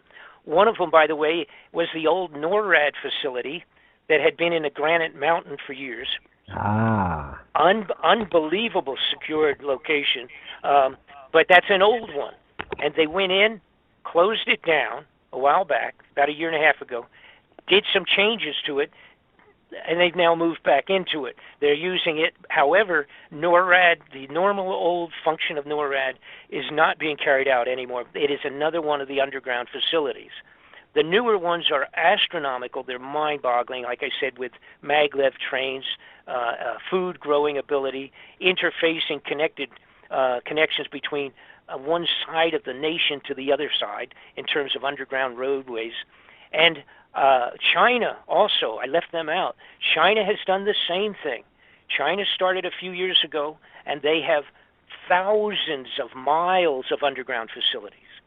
They built digging. We have a huge tunneling machines. And people say, how in the world do they dig into the granite mountain and finish this in a year? They have underground digging equipment that I also have. By the way, I have to say this. All of this that I'm talking about and much, much more, including photographs, pictures, live footage of every one of the nations, everything I'm talking about, every single thing I've touched on base on here is completely covered in the DVD that's available to people that I put out approximately a year ago now, just at the beginning of this last year. It's called Incoming, and it's available on my website, bobfletcherinvestigations.com. You can buy it. It's $24.95. It's 4 hours, double disc DVD report, has everything and answers every question. Now, let me get back, and we pay the postage on it. Good. All right. So the point is now that the underground facilities in China, like I said, thousands and thousands of miles, they have the machines, which the machines are so big, they're tunneling machines. They go into the side of a mountain, and when they come back out with just a single one of these machines, you can drive an 18-wheeler into the mountain. Okay. Then when they go back the second time, they have big enough that you now have coming and going of an 18-wheeler. Two 18-wheelers can pass with the two passes of this thing. The Chinese, which I have pictures of, as a matter of fact, also, the Chinese built theirs with one unit that is two of our biggest ones side by side, and then another 25% larger in diameter in the middle of the two. It's a three-headed boring machine to go in through the side of the mountain, and so big that you can, when it backs out, you can drive two 18-wheelers down and have a dance in the middle of the highway. That's how big it is. Unbelievable, man. I have all of that in the DVD, as a matter of fact. Now, I have to mention another point that fits into the whole puzzle, and that is a thing called the seed vault. Back in 2012, in Norway, actually, or near Norway, they have an island where they put a seed vault, and it was an internationally cooperative seed vault where they go into the side of the mountain. They have seeds to be able to replicate and regrow every growing plant on the globe of any value at all, and it's millions of these seeds. Actually, I think it's billions. Billions of those seeds are in the seed vault. And, of course, you can look it up. Just look up seed vault. Actually, seed vault and write seed vault Norway or underground seed vault, and it'll come up. You got plenty of information on it if you want to look at it, just on the computer. That's cooperative among the nations. So what we have is all of the very upper level, upper crust people of all of the globe know about it, know it's coming. They have an idea when it's coming because their intention, again, their contractual agreements with the survival food people was to make sure they had most of these places filled as of 6 months ago. So they're not putting the food in there for 10 years, 20 years, 5 years away. They're putting the survival foods in there today so that it could be used next week, next month, 6 months, or a year from now. Okay, so Bob, could this be to prepare for some sort of nuclear war that they're interested No. It's way beyond. The problem with this, it's way beyond. There probably would never be a nuclear war because we, the United States, for one thing, could stop off any possible nuclear conflict in one day. Totally stop it and finish it off, okay? Terminate it. That's not going to happen. This is not something that we idiots called mankind on Earth are generating ourselves. It's not going to be a war. It's not going to happen. What sense would it do for Russia to totally destroy the United States and never be able to use the property for 100 years because of nuclear contamination? What point would there be to that? Well, I couldn't tell you that. They don't make any sense to me. The leaders of this planet are psychopaths. They don't really think No. Yeah, I don't know. I mean, you're true. You know, the only really true psychopath is the North Korean screwball. You know, those poor people, and they don't even know what's going on. These Islamic countries. Yeah, well, Islamic, but you know, here's the problem. I mean, no, there are no Islamic countries. Now we have that ISIS problem that we created, you know, and the idea that for them to come forward to us and say, "Oh, gee, they sure surprised us," you know, get out of here. That's stupid. Right. Surprise us with what? Oh gosh, they snuck in 150 tanks on the border of Yemen or on the border of Iraq or Iran, and we didn't see them? Get out of here. See? So that's all garbage. That's under a separate category. It's called BS. It's called false flag garbage. You know, you know. Now there's always a chance. Don't get me wrong. The idea of one screwball getting a briefcase nuclear bomb, which the Russians have. Russians have 100 of them that they've lost. Really? How does that make you feel? Now, it doesn't mean that they know how to set them, you know, make them happen. The Russians admitted a couple of years ago they lost 100 suitcase nuclear. Okay. I remember this. You know, that's goofy, but that's a fact. All right. But the point is, it's not for that, and I will maybe briefly explain what I mean by us terminating a nuclear war before it happens. I'll maybe mention that in a minute or two, and explain that. But the point is, the entire globe is all of a sudden, again, being done by the highest levels of our military and the highest levels of the corrupted government and in all governments. And of course, their thing. By the way, I had a complete direction I was going a few minutes ago, and we got away from it. The weapons. Why are they putting all of those weapons for? Actually, it's almost 20 years they've been sliding this stuff into these police departments, and what they're doing is saying, "Hey guys, you know, we have some weapons available coming back from the desert. You know, we have some armored cars, we have some machine guns, we have hand grenades, we have gas launchers, and we have all of these things, and gas masks and bulletproof vests and armored cars and all this stuff." And they're asking the local sheriff in Omaha, Nebraska, if he wants to have a couple. So, you know, at the police level, those guys love it. You know, I mean, they love the idea of saying, "Oh, wow, yeah, that's what I need." And we go in and hit these drug dealers in downtown Detroit, and we'll have armored cars, and we'll have this, we'll have that. Yeah. Okay. Yeah. But I mean, they're just excited like a kid in a candy store. Oh, you know. And then they say, "Well, you know, we can't really afford that stuff. You know, we can't budget that." Okay. Oh, of course not. So Uncle Sam says, "Well, what we'll do is we'll give it to you like almost free." And we'll set up some, you know, and we'll set up some kind of a pay-as-you-go deal. You know, you don't have to pay for it right away. Give you 10 years to pay for it, and so get it to you for almost. We'll write it off down to almost nothing, and blah blah blah. We'll make sure it's working good before you get it, but you know, we'll do all that. So anyhow, the bottom line is they have placed all of this extraordinary amount of military gear in the police department. Now here's a little coup de grace to it. They say, "Now listen, we're giving you all this equipment for almost nothing. We just want you to sign an agreement that or verbally is good enough for us, that when we call for your assistance, like in a time of a national emergency, if we ever have martial law or something that we have to declare, we want you to come on board with the wonderful new Homeland Security, and be ready to answer and fully respond to the demands of Homeland Security. And they say, oh, yeah, sure, don't worry about that. That's great. We don't care. That's good. Sure, we'll do that. So what they're going to do is, and they've already got, now they have all this equipment is in the back parking lot of all these police all over, and some of it came up, a few months ago when they were complaining about, when they were having the black and the racial problems and police shootings of black kids and stuff like that, sure. Right? They complained, they said, hey, what's the deal here? We came out with a demonstration and they got military equipment and guys with helmets and, all of this stuff. What is that? And they complained, the citizens complained about it, but they had no idea that of what it's for.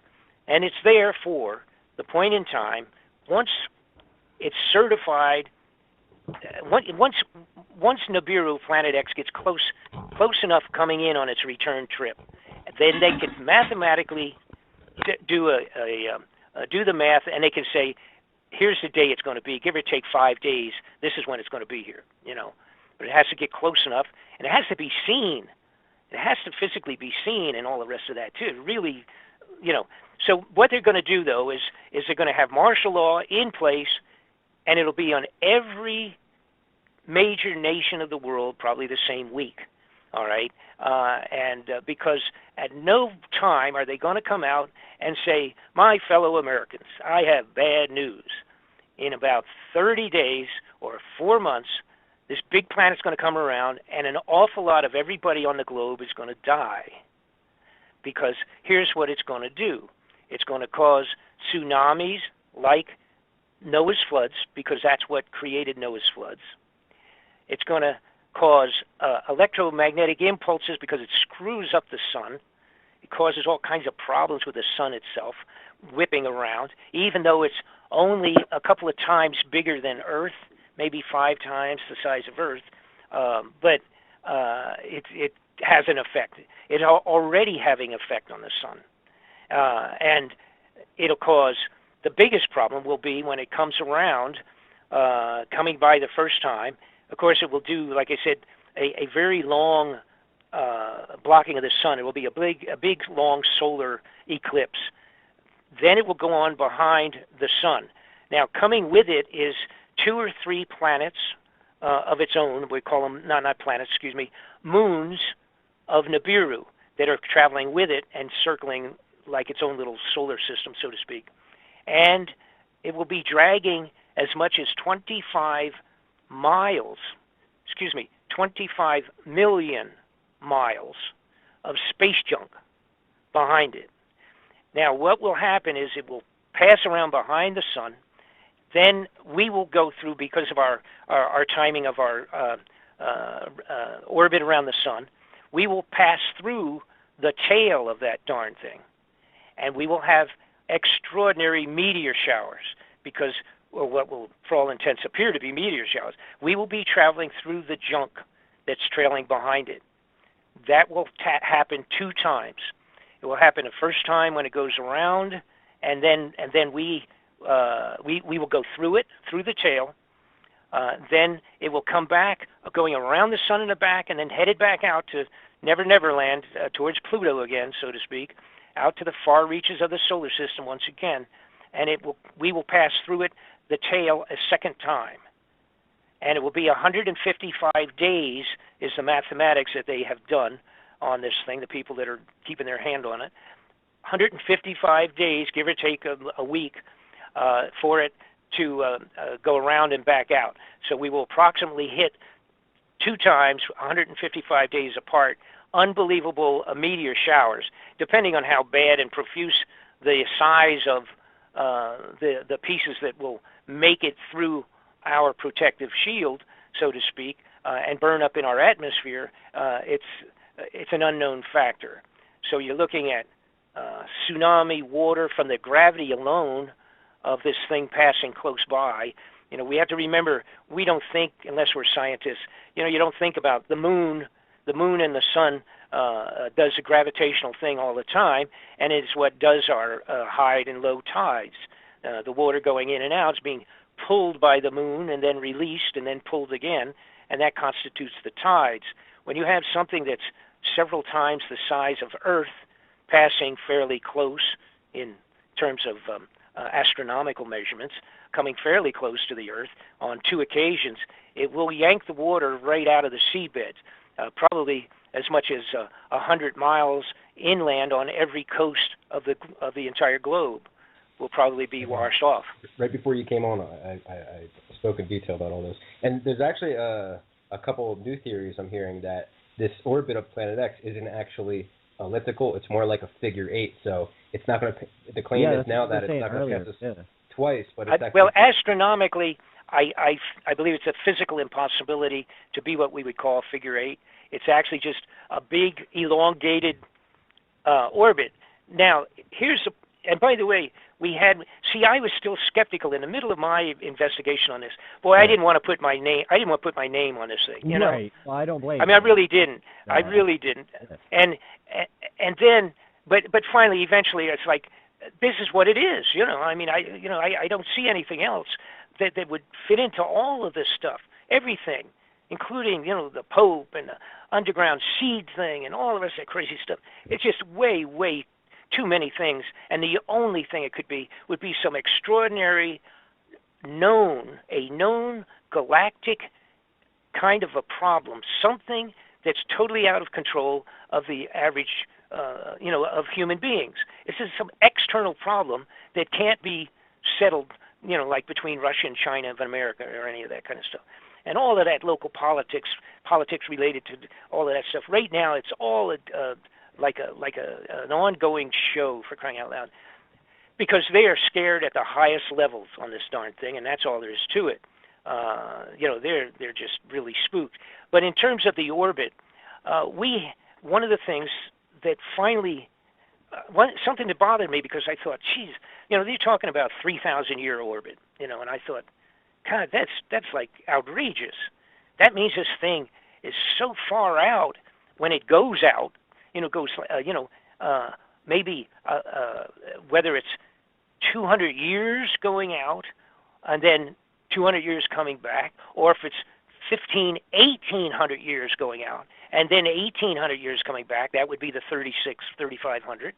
All right. I'm thinking to myself, I'm not, like I say, not an astronomer. I know more about it now than I did, but the idea that kind of a giant orbit would exist and this darn thing would keep coming back seemed extraordinary to me. But then, lo and behold, back a few years ago, and I think don't somebody yell at me, jump on me on this, like in 1990s, I had people say, well, it wasn't 97, it was 92, who cares? Okay, but sometime around 97, we had, I think it was it the Hale-Bopp comet? I'm thinking off the top of my head. Yeah, you're right. I think you're right. Okay. Yeah. All right, so there was this a comet that came around. They saw it coming. They said, hey, we didn't know about that one. And they named it Hale-Bopp under the name of 2 guys that found it. And it came in, it swooped around around the sun, went back on out again. It was pretty neat. They knew when it was going to arrive, and everybody watched it, and they got wonderful pictures and millions of the tail on that was like 20 million miles. Okay. Yeah, you're right. All right. So I got all the pictures sitting in front of me. So you. Okay. So now what happens though? When I looked at it, they said it's 4,200-year orbit. Okay. For the Hale-Bopp. So they didn't know about it. They saw it. They found it. It came in. It did go around the sun. It did its thing, and it disappeared, going back out. And they did the mathematics, and they said it won't be back for 4,200 years. So then right away I said, so I had this little thing I was hanging on to myself personally that I thought 3,000 years was ridiculous, right? But now all of a sudden they say, there goes Hale-Bopp, and it's 4,200 years. So the idea that a real long, elongated orbit, like Hale-Bopp, is absolutely possible, legitimate, potential situation. So that threw my one little thing I had left where I thought I could say, well, that's stupid, it can't last. No, I was wrong, and the bottom line is it is a legitimate, the possibility of a 3,000-year orbit is absolutely legitimate. Yeah. So, now, here's 50,000 years or some crazy shit. And I just have one question left because we only have 10 minutes left. You mentioned earlier that no one has seen Nibiru. I mean, we're not seeing it in the sky in December and all that. Right. But I'm seeing I'm in a few video Nibiru groups, Facebook groups, and they're showing videos and photos. About that. Yeah. They're showing videos and photos of Nibiru. Let me answer that situation the best I can. All right. Good. I put in my DVD. I put some real good pictures of way out things that had been shot and that could or could not be whatever. But it's number one. It's infrared.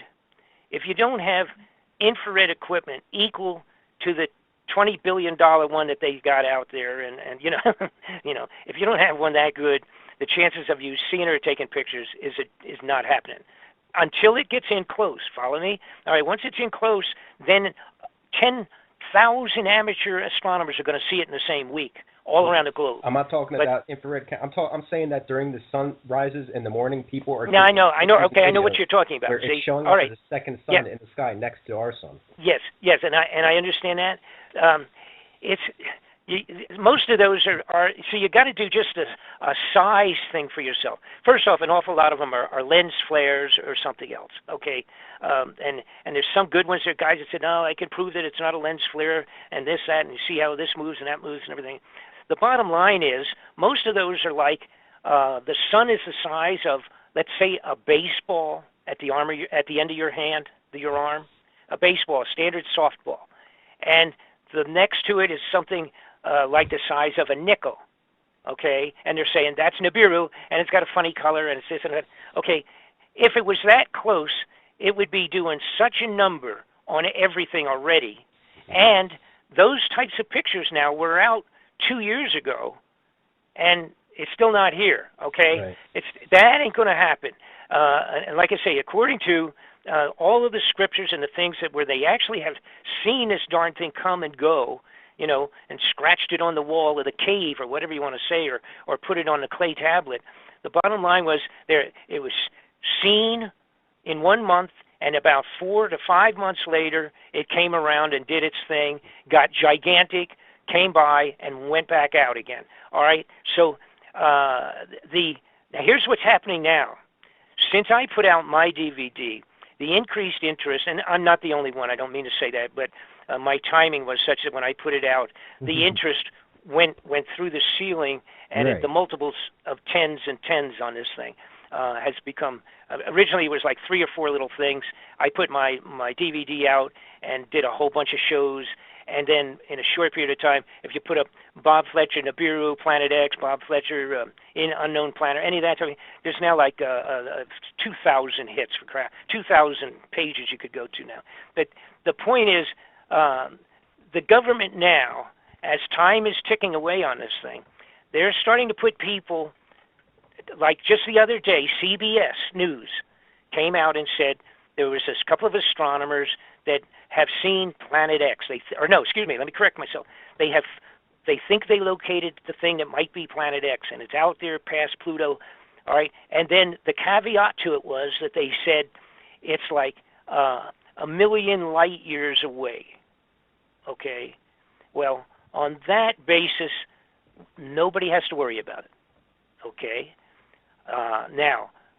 Somebody else came out a little while back and did a similar thing. They said they literally have discovered in the last year, 2 years, let me put it 2 years, 1,100 planets that they never knew existed. Yeah. Not all in our solar system, but close enough or out there where they have been located. They have been named and numbered and taken pictures of some of them with a new telescope that they have, a couple of them now, that they have out in outer space. All right? But what they're doing now, because they still have to defeat the idea that anybody on Earth living person on Earth has anything to worry about.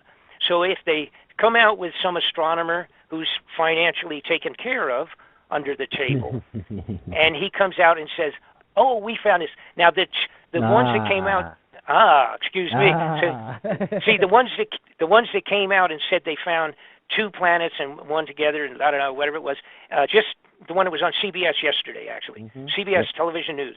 Okay.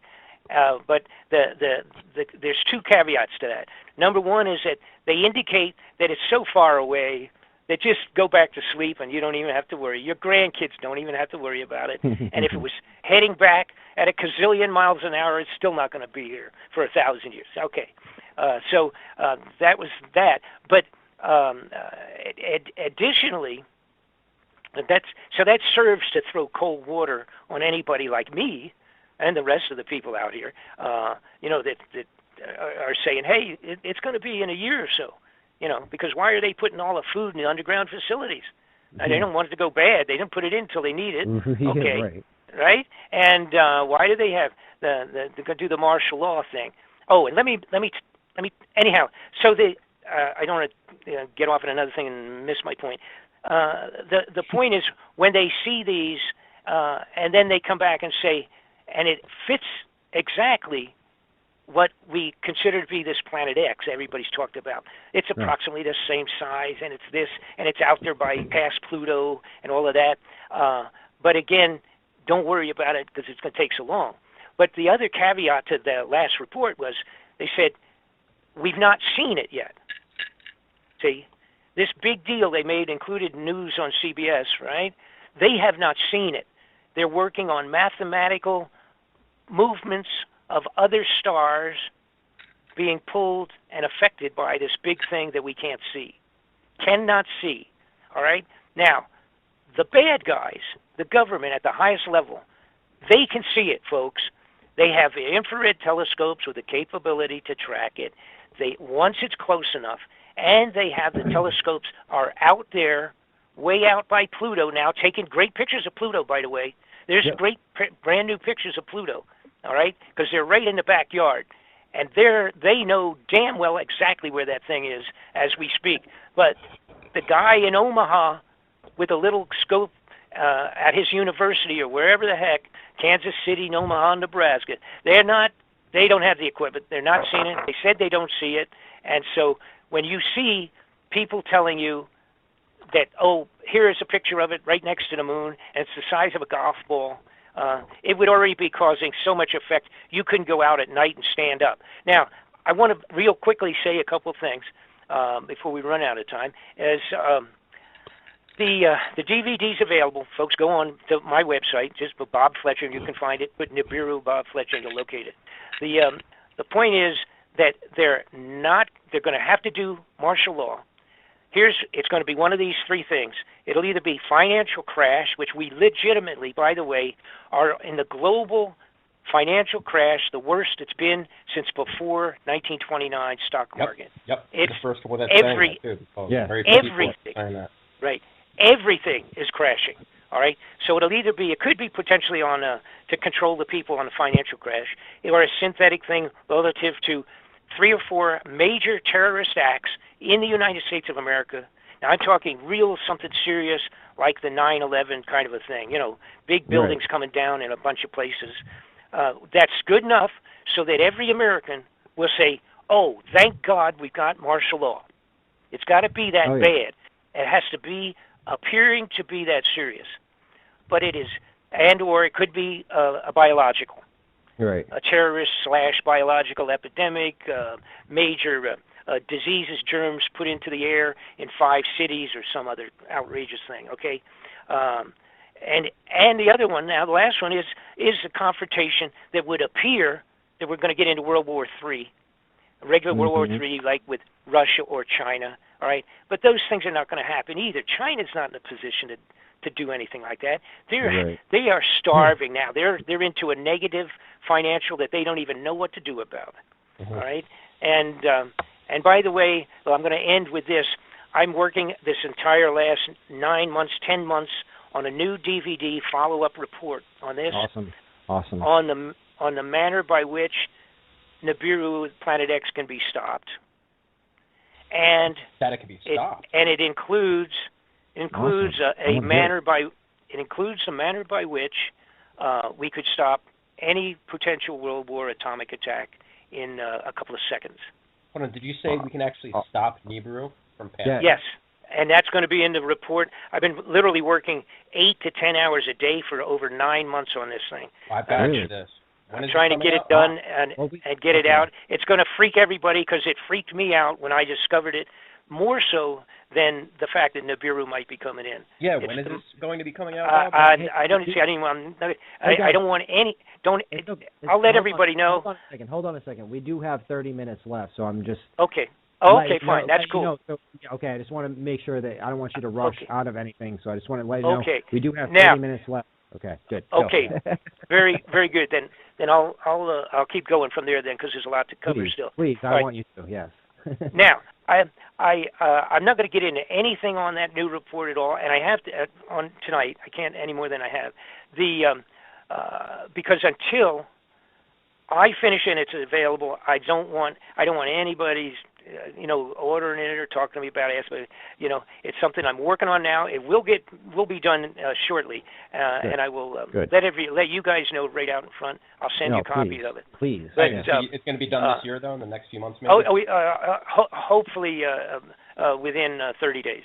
Good. Wow. Awesome. And it's I'll tell you what is the most amazing thing that I've ever done. Once when I got into it, and I can't even go any farther than that. I don't want people to.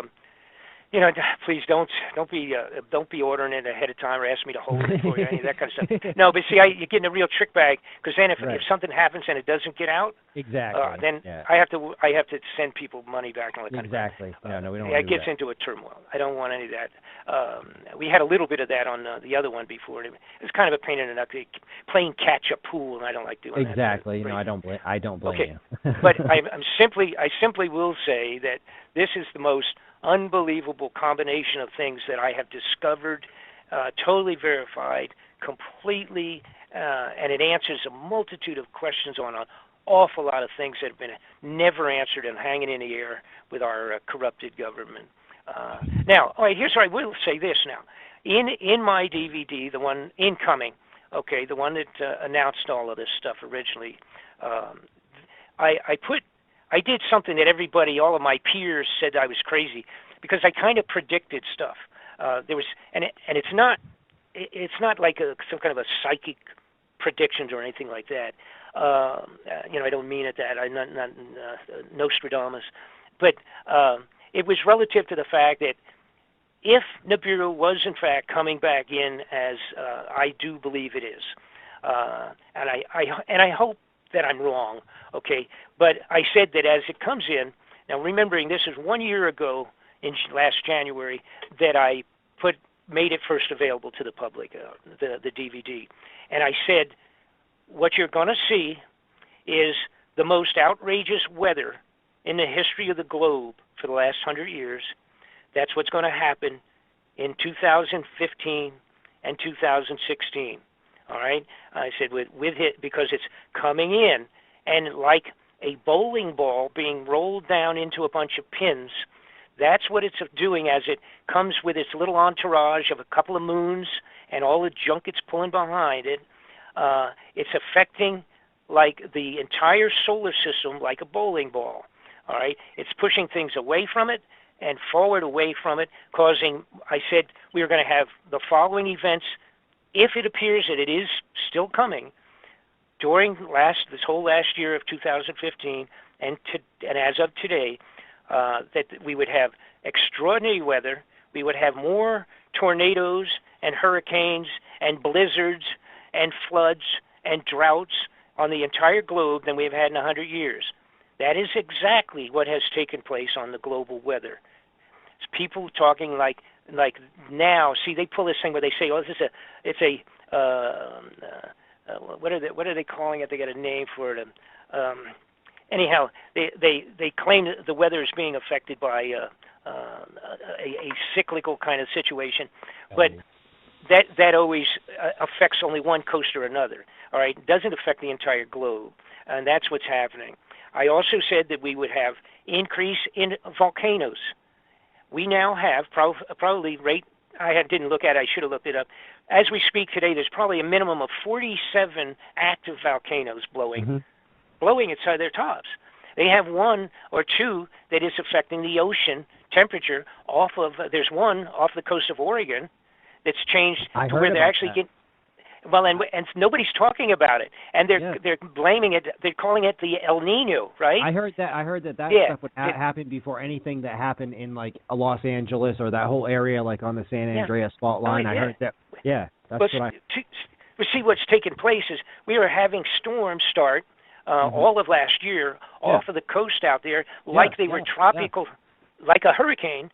Yeah. But you can't have a hurricane in cold water off of Oregon, but you can if there's a volcano underneath. Exactly. It's under the water, heating the temperature. Okay. Now, I also said and predicted that we would, like I say, have these extraordinary numbers of storms, etc.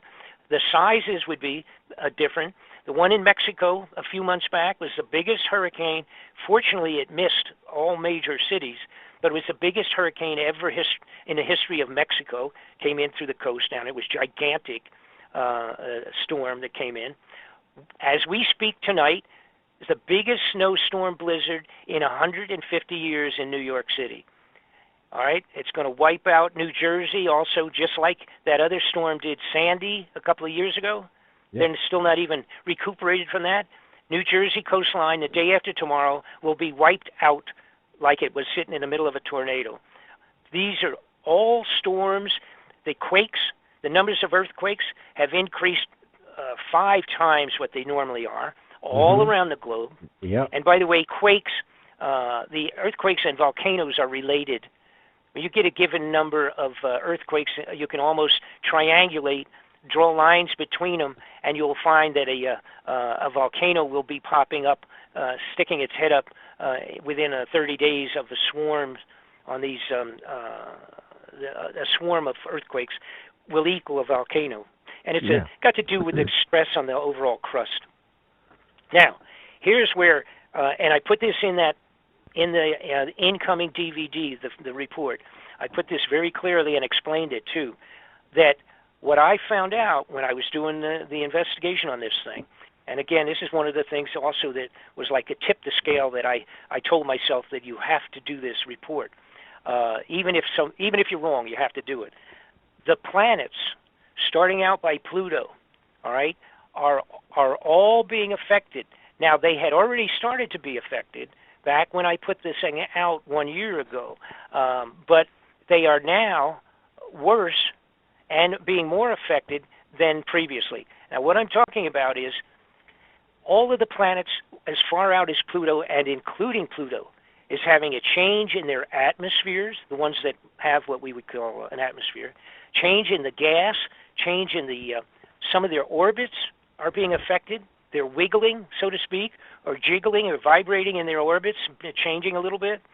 The storms, some of the storms on the face of these planets are changing.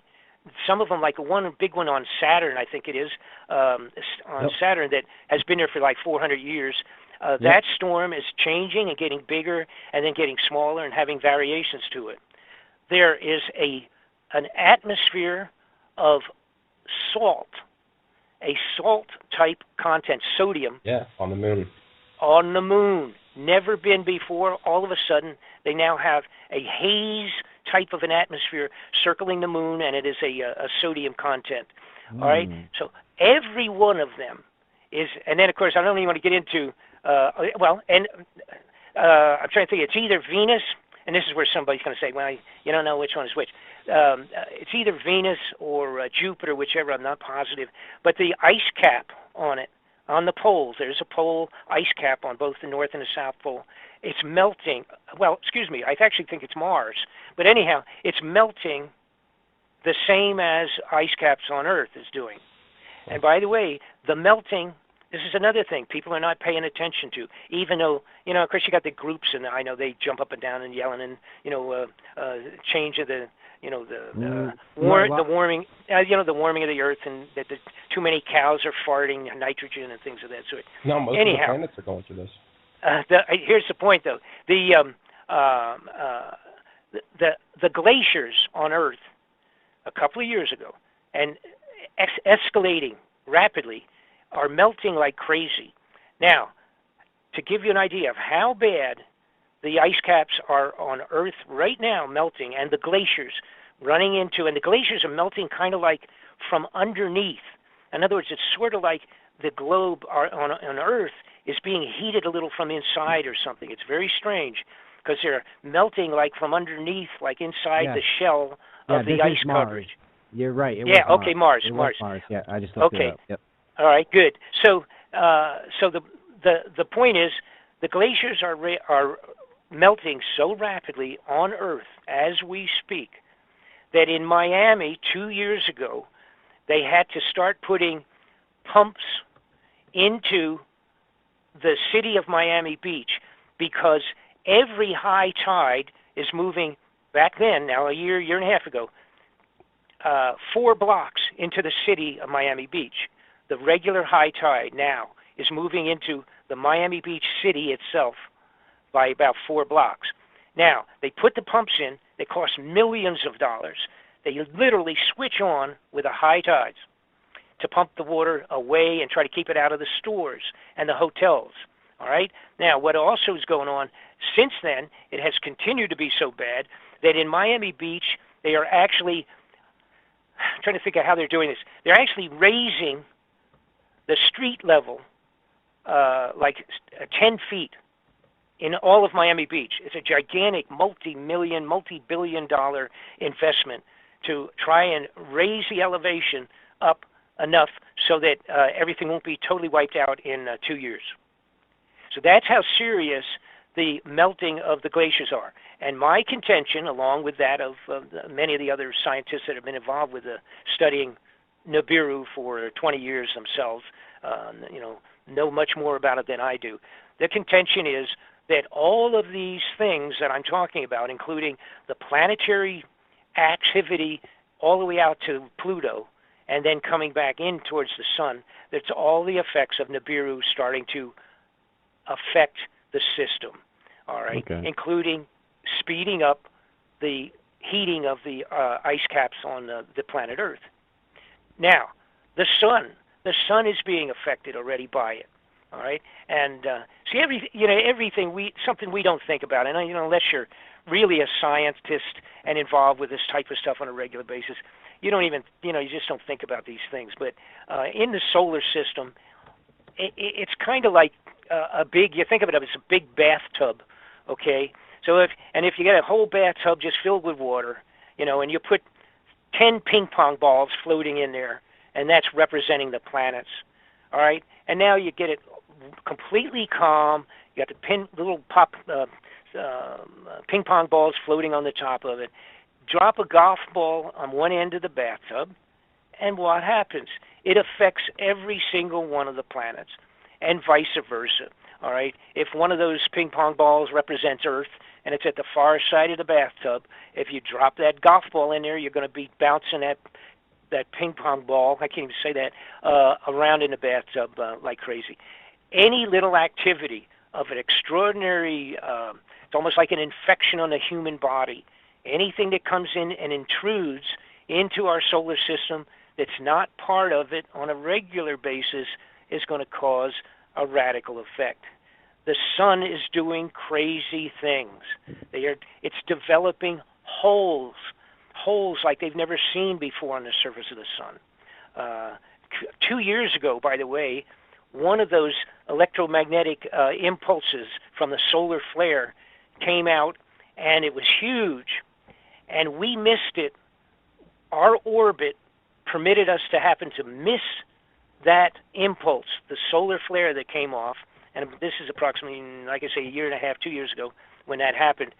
We missed it by 1 week on our orbit around the sun, all right? And if we had been struck by it, it would have fried, that electromagnetic force would have fried every single, first off, every satellite ahead of time, but it would have also wiped out all electrical functioning on the globe for probably 100 years. And this is a reality that the head of the Homeland Security, Janet Napolitano, when she quit 2 years ago, one of the last speeches she made was that one of these electromagnetic impulses, a solar flare, will hit the Earth within a few years, and not maybe, but will. And when it does, it will terminate the electrical on the globe, depending on what side of the Earth it hits, for as much as 100 years, because it will fry everything, all the generators, and also this is the type of thing you could expect with the passing of Nibiru when it comes close enough. It would be the equivalent of one of these solar flares, potentially, and it would fry all electrical functioning on the globe, at least or on half of the globe, but we're so interfaced, the possibility would affect everything. But it will burn, it will burn every generator, every transmission line, every transmitting substation, every power plant. It's just the whole ball of wax will be gone. Cell towers, all that stuff. Well, everything. And the point is, so what would happen is it's not like we know how angry we get if the power's down for. I mean, if it's down for 30 minutes, we throw stuff at the television. If it's down, you're running around looking for candles, all that kind of stuff. If it's down for a week, you really seriously have problems. But we can't perceive total non-electrical life in America for a year or 10 or 50, because the big power plants that would have to totally replace these generators, there are not enough of them to do it. No, I agree with that. Not enough. I mean, well, it's a scientific. It's not even close. No, it's not yet. It's a scientific reality. Now, the last time we had one big one from the sun that did hit was like in 1865 or something like that, about that period of time. And anything that was electrical, we didn't have much electricity at that time. Right. Anything, although all the wires that were up for the telegraph and all that stuff, all of that was melted. So whatever we had, and again, fortunately, we didn't have much. But in today's life, every single thing is electrical. And the banking, boom, banking's gone. Everything's gone. No fuel, no cars, no light. You're right. You are right. No way to pump. No way to get gas. They can't pump anything. Can't pump. You can't drive. You don't have a light. Can't drive anything. It would be, we're really talking spooky stuff. Now, I was in Atlanta one year when part of that grid went down, for 8 hours or something like that. Yep. And I mean, when everything goes, it's really spooky stuff. I mean, and of course, like I say, even the banking and everything.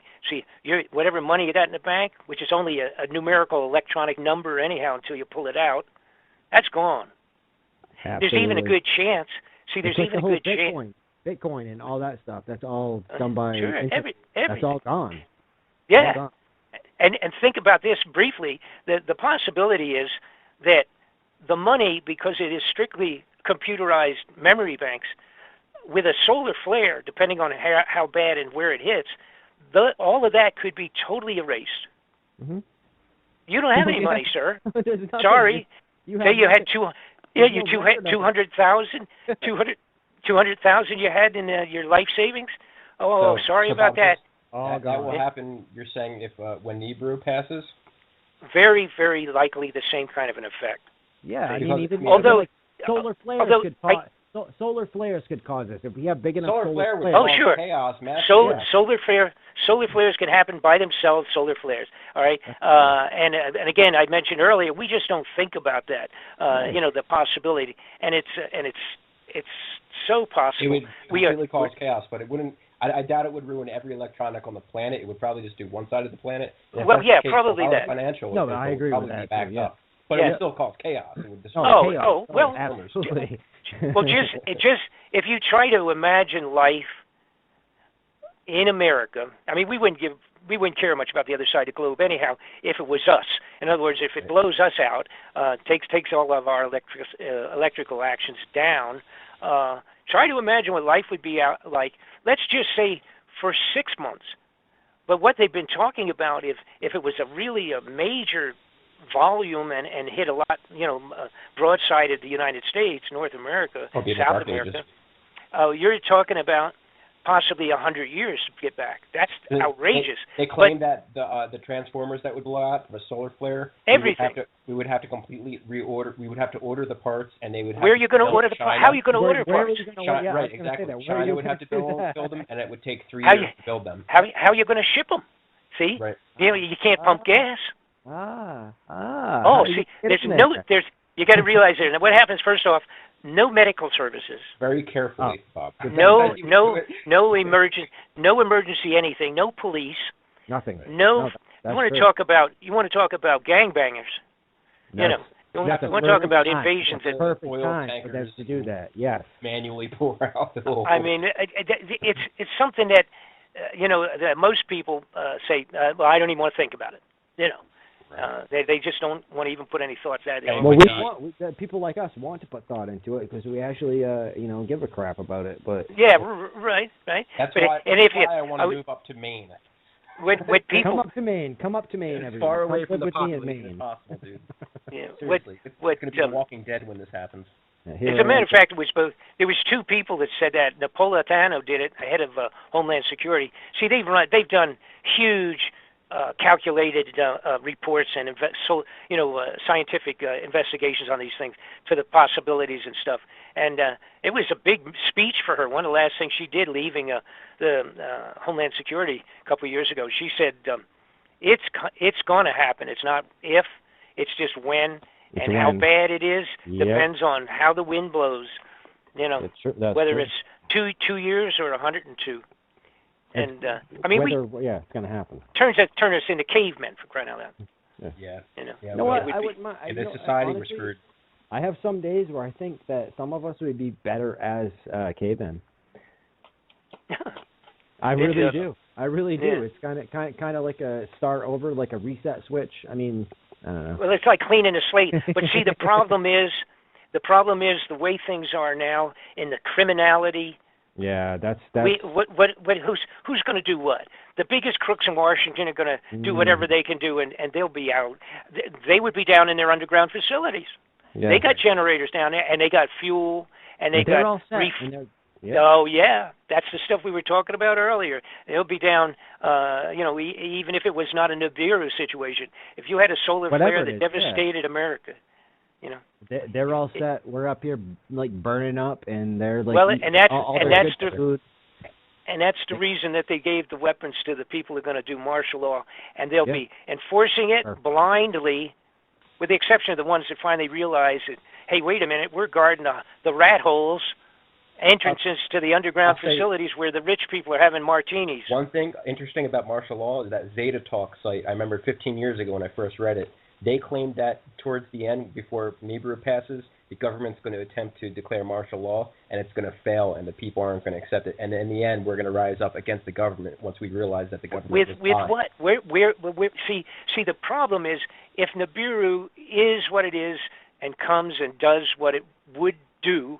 Again, we're talking Noah's floods over again. Right. So what do we do? And best effort for yourself. Right. Right.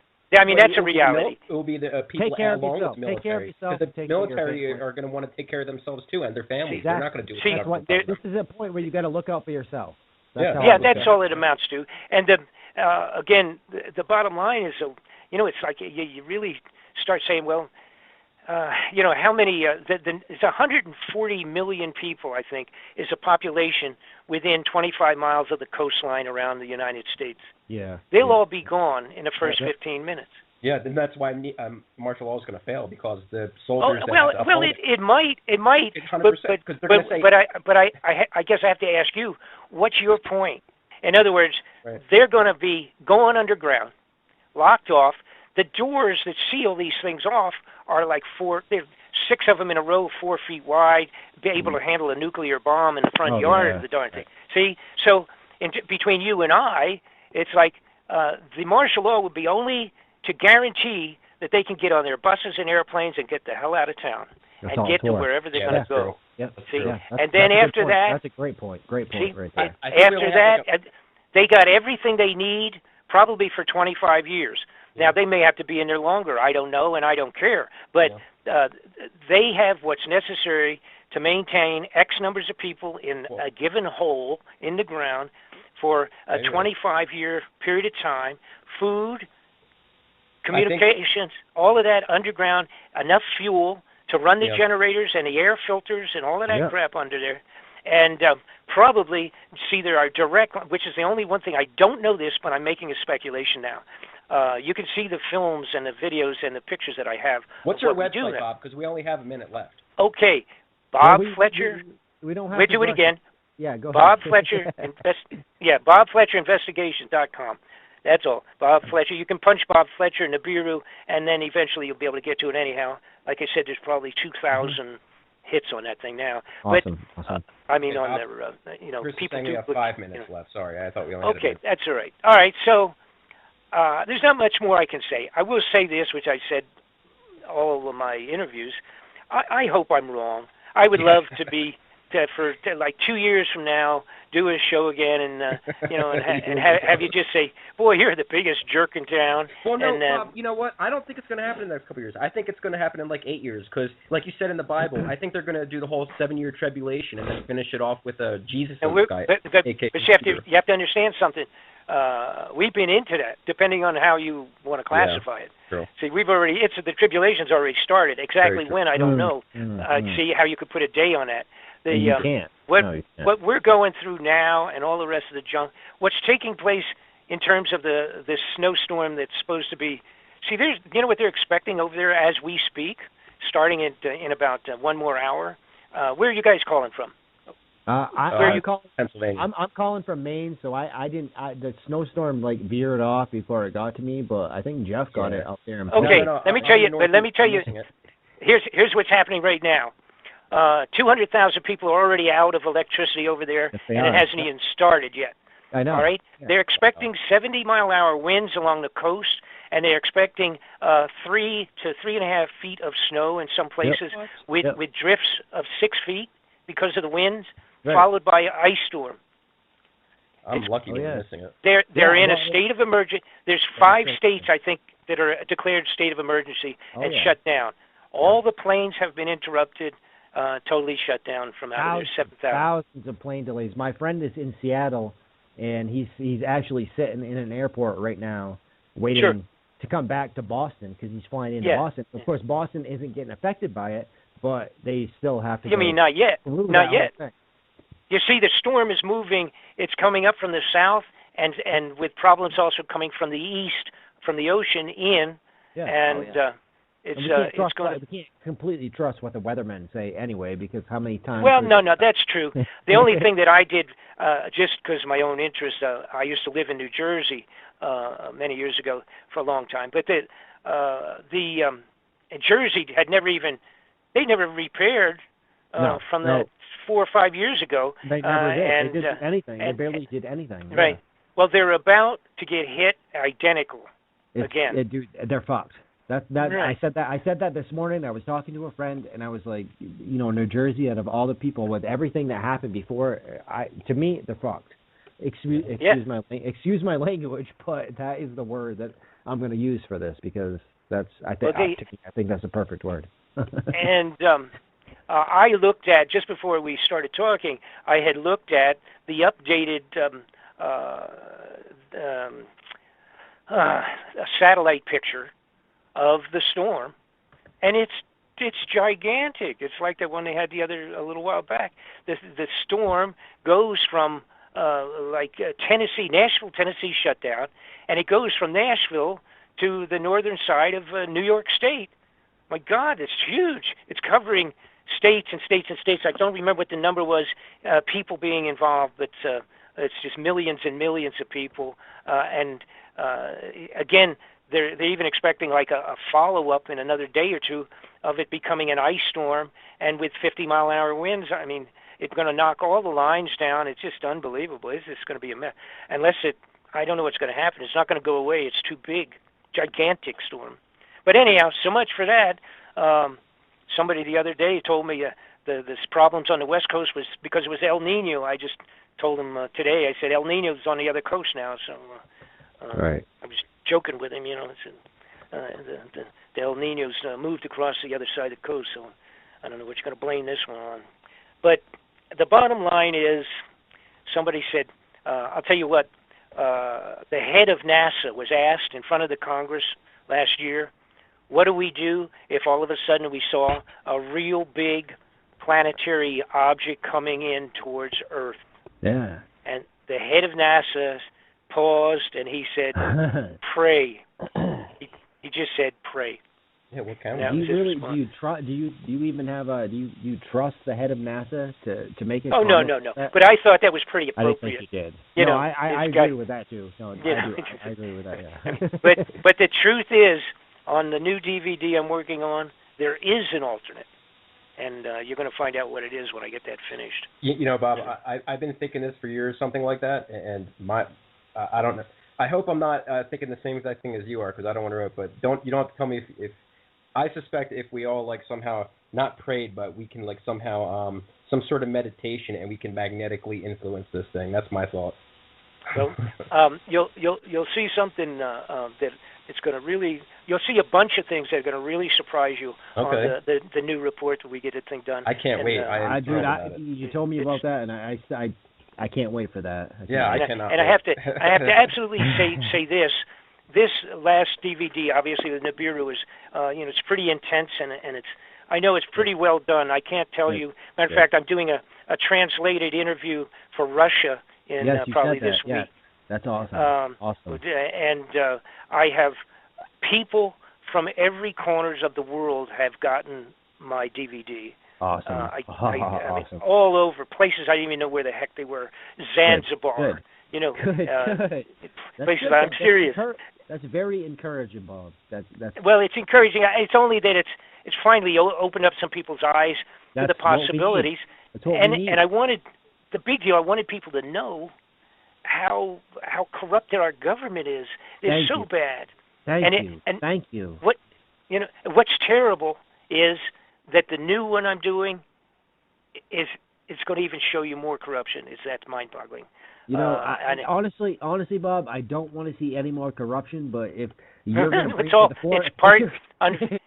Well, unfortunately, it's part and parcel to everything. It is. If you want to bring it out and show me, I am absolutely down for that, because that just adds more fire to the arsenal, and that's going to get us going even more. So if you can do that, appreciate it. You're going to see some things that make your hair fall out, and I don't want my hair to fall out. But okay. Well then, maybe look. Watch it with just one eye, and you. Pub, I'm only 34 here, man. I don't need my hair to fall out. So please. God, no, you don't want to do that. Well, and what's terrible when you become an old geezer like myself. You can't do stuff. You can't do stuff. Like you used to. It's just the way it is, because your batteries are running down. But your head stays the same. Your head does stay the same. Yeah, your thoughts, processes, and all that stay the same. Your thought process, and you know what? That's what's important to me.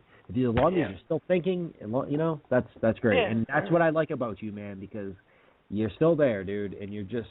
I love it, man. That's why I had you on again, because I was like, I got to get Bob back on, because I really want to hear what he has to say. I mean, we had it's great. We had Masters come on and talk about Planet X, and it was a little different than what you had to say, but I'm kind of swaying towards what you have to say, because you actually break it down. You give a whole background on how you came up on this and everything, and that's what I appreciate. And Marshall kind of didn't do that, and. So yeah, I just like I say, originally I got when all of a sudden it dawned on me, I said that this probably is what it is, and originally it was hard to push myself to complete the thing, but then I say, oh, okay, how about this, and now I have this, and now we have the Pope, and now we got the telescope there, and now we got that, and we got that, and now they're not answering this, and this is happening with that, and everything just. It's like a big puzzle, and you don't understand what it is until you get 90% of it done. Then you can kind of make it out, and it all just kept going in the same direction. That these guys just wouldn't do all this crazy stuff if it wasn't scaring them very seriously. They would rather steal money and put it in their own pocket. So. Yeah, I agree. Okay, listen, how are we on time? I guess we're about done. Should I say goodbye to everybody? So we got to wrap up, but totally appreciate you coming on, staying on for extra time, and I would love to get you back on in this year. 2000. Well, I'll tell you, as soon as I get this other one done, I'll get you guys copies, and then we'll go from there, because it's gonna raise as many eyebrows as the last one did. Yeah, we have to have you on as soon as you put that out. No, just let me know. Okay. Email me. Let me know. Keep in touch, and definitely we'll get you back on, because we definitely want you back on here. There's no doubt about that. All righty. Good. Well, thank you. Had fun. You guys have a good evening for the rest of the day. You too. And, thank you so much. All right. Good. Take care. Thanks, Bob. Have a good evening. Have a good weekend. Thank you.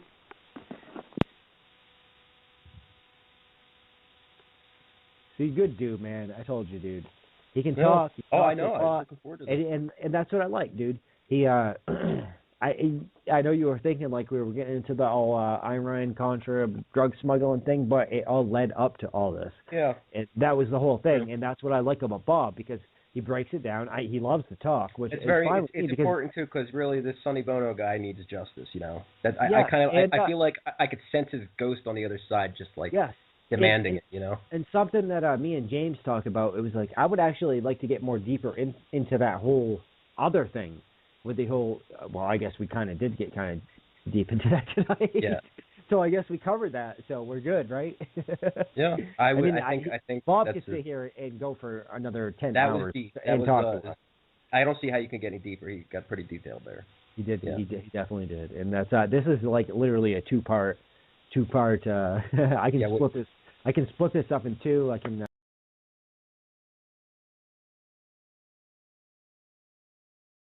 And then this whole Ninth Planet stuff came out. And I figured, well, that's perfect. I'm kind of glad that we did postpone it, because now we can have him come on and talk. And he's got a lot of stuff to talk about the whole thing. I mean, he gets right into it. That's what I liked about having him on, because he got into a lot of different stuff, the whole underground cities and stuff, which I thought was very interesting. I mean, it's stuff that we know about, obviously, but it's good to get his take. And of course, Bob Fletcher is a retired investigative journalist who conducted a probe into the CIA's involvement in the U.S. drug trade. His report was presented to several congressmen, including Sonny Bono, and since then turned his attention to the return of Planet X. So it's a pretty short, vague just bio. Well, I'm sure he's going to have a lot to say about this news recently. Yeah. I'm actually. I refrained from actually discussing it with him in the emails, because like I talk to a lot of people, like I talk to Dennis McKenna once in a while, about the and stuff like that, conversations through email and stuff like that, and I refrained from doing it with Bob, because I was like, well, no, I'll wait till he gets on the show. I don't want to. So what's the deal? I mean, with this Planet X, I mean, the deal. A lot of people I can't say a lot of people. Not too many people talk about this, but. But the people who do talk about Planet X suspect that this could be some sort of conditioning. I think it could just be the government's way of putting a story out so they can just play stupid when it finally does pass us. So they can claim that they warned us. Yeah. Like... hey, we warned you. Yeah. Right. We told you. And it's not going to work. People are going to be pissed the fuck off when it passes. That's when the governments of the world are going to collapse, I believe. I mean, that's what Zeta Talks claims as well. They claim that... They claim that the government's going to try to pass martial law a few times, and they're going to fail, and people are going to rise up against the government when this thing finally does pass, because they're going to realize, holy shit, the government was lying. And yeah. So people are stupid, but they're not going to be that stupid, No, well, I mean, not that forgiving. We hope not, anyway. Yeah. Well, if the Nancy leader is correct, and if she's actually channeling these Zeta Reticuli alien gray beings, then there's a good chance people won't forgive the government, which needs to happen. We need to fucking overthrow them. Don't forgive them for anything anyway. No. I mean, we're pretty naive and stupid, though. I mean, and you know what's crazy is you would think that most Nibiru people that believe in Planet X would also believe that the Earth is flat. It's not so bad, actually. It's not that large. It's kind of statistically equal to how many people are truthers. So maybe like 10% of the people believe the Earth's flat. That's not too bad. 10%, that's still big. That's 10% too much. Hey, well, yeah, of course it is, dude. It's horrible. But that's like it seems to be the case with truthers. 10% of truthers believe. And if you're listening and you do believe the Earth is flat, I don't mean to offend. I'm not going to bash you. That's okay. You're free to believe that. I was interested first time I saw that. You know, like when I first ran into it, like the claim that there's a dome over the Earth is like encapsulated in this big glass dome. I was more interested in the hollow Earth because I thought it was more reasonable, and it is.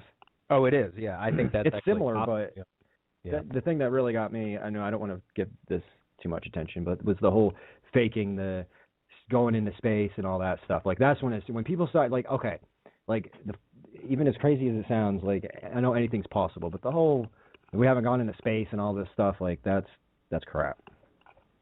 I mean, we haven't. Right, we haven't gone into space, of course. I knew it. Right. Well, I mean, I guess I've been in space before, you know, on some LSD or something. I definitely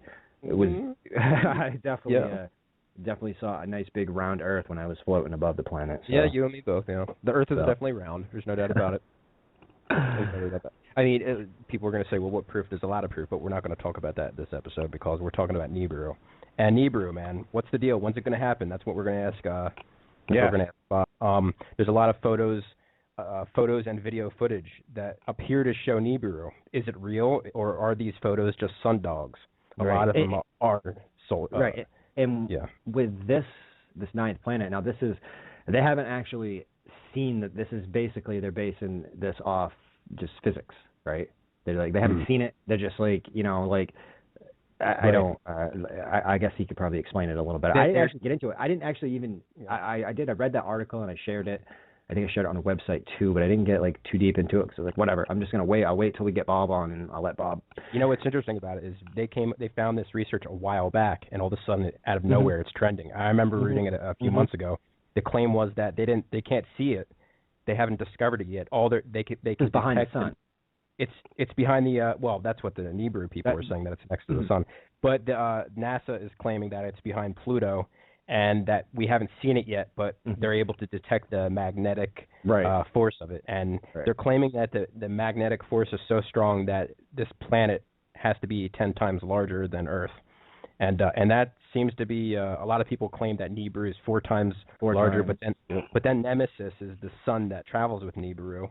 Yep. And I'm reading recently in these Nibiru groups that I often chat inside, and I'm reading that people are claiming that there are multiple suns traveling with us, and that there are multiple planets and moons. There's like almost a dozen objects, it seems, about That's a dozen crazy. objects.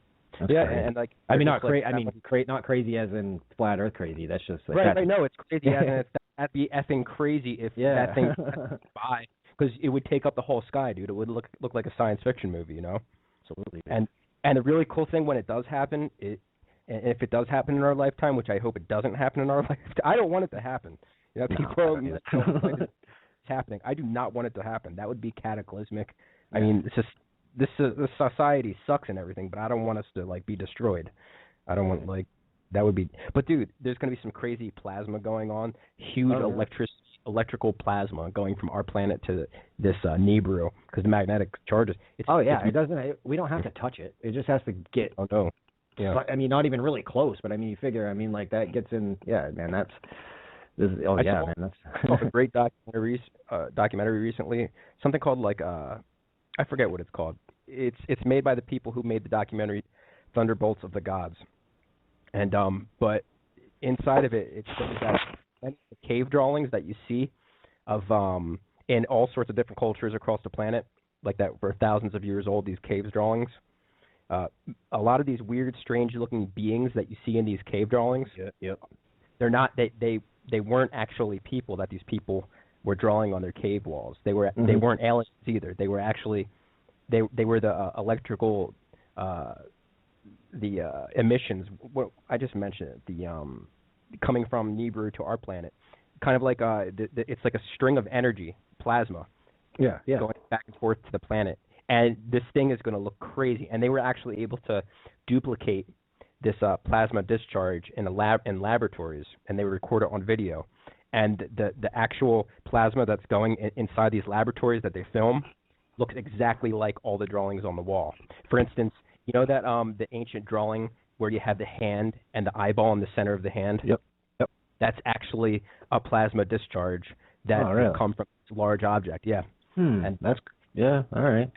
And actually, the hand itself is a mixture of plasma, and it's supposedly the planet Nibiru that in front of all these other planets. Okay. And this one documentary tries to claim that it's not Nibiru, that it's actually, what is it? Saturn, I believe.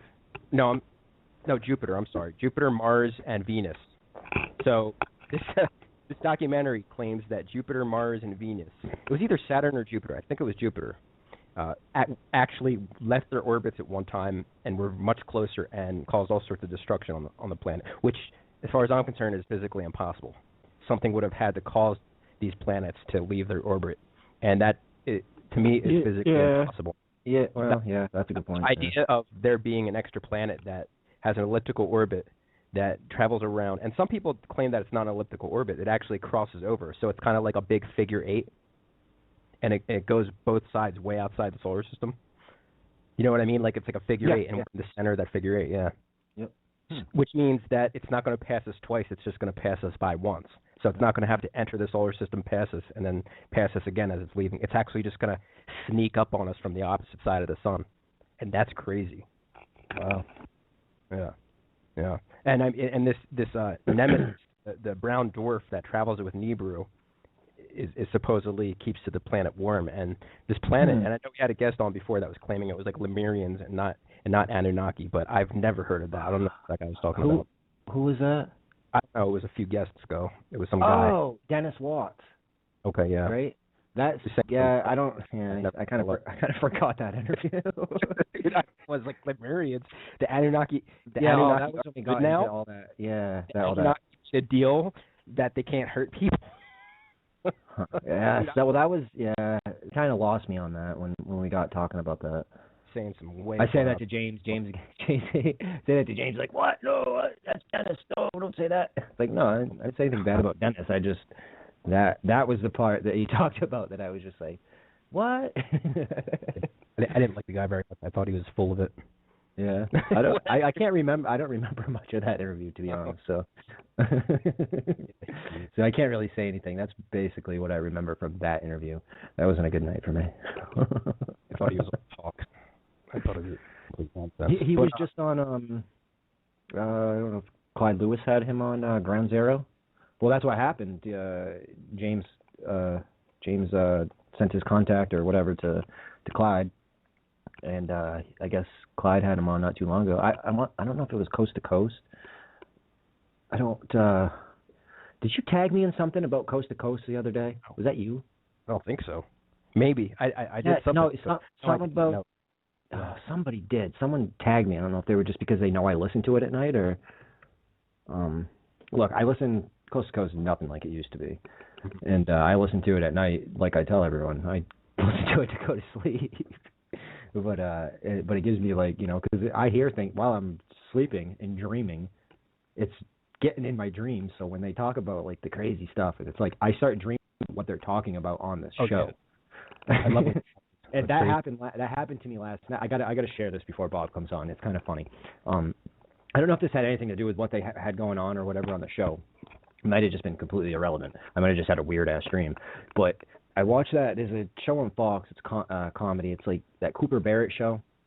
It's on Sunday nights, like with Family Guy and everything. And it's got this girl on it. And I had her name. I posted. I don't know. I posted about her earlier because I had that dream. And anyway, she was in my dream, and I was hanging out with her. And like I was at a bar, and like there were people there, and they were like famous people, but.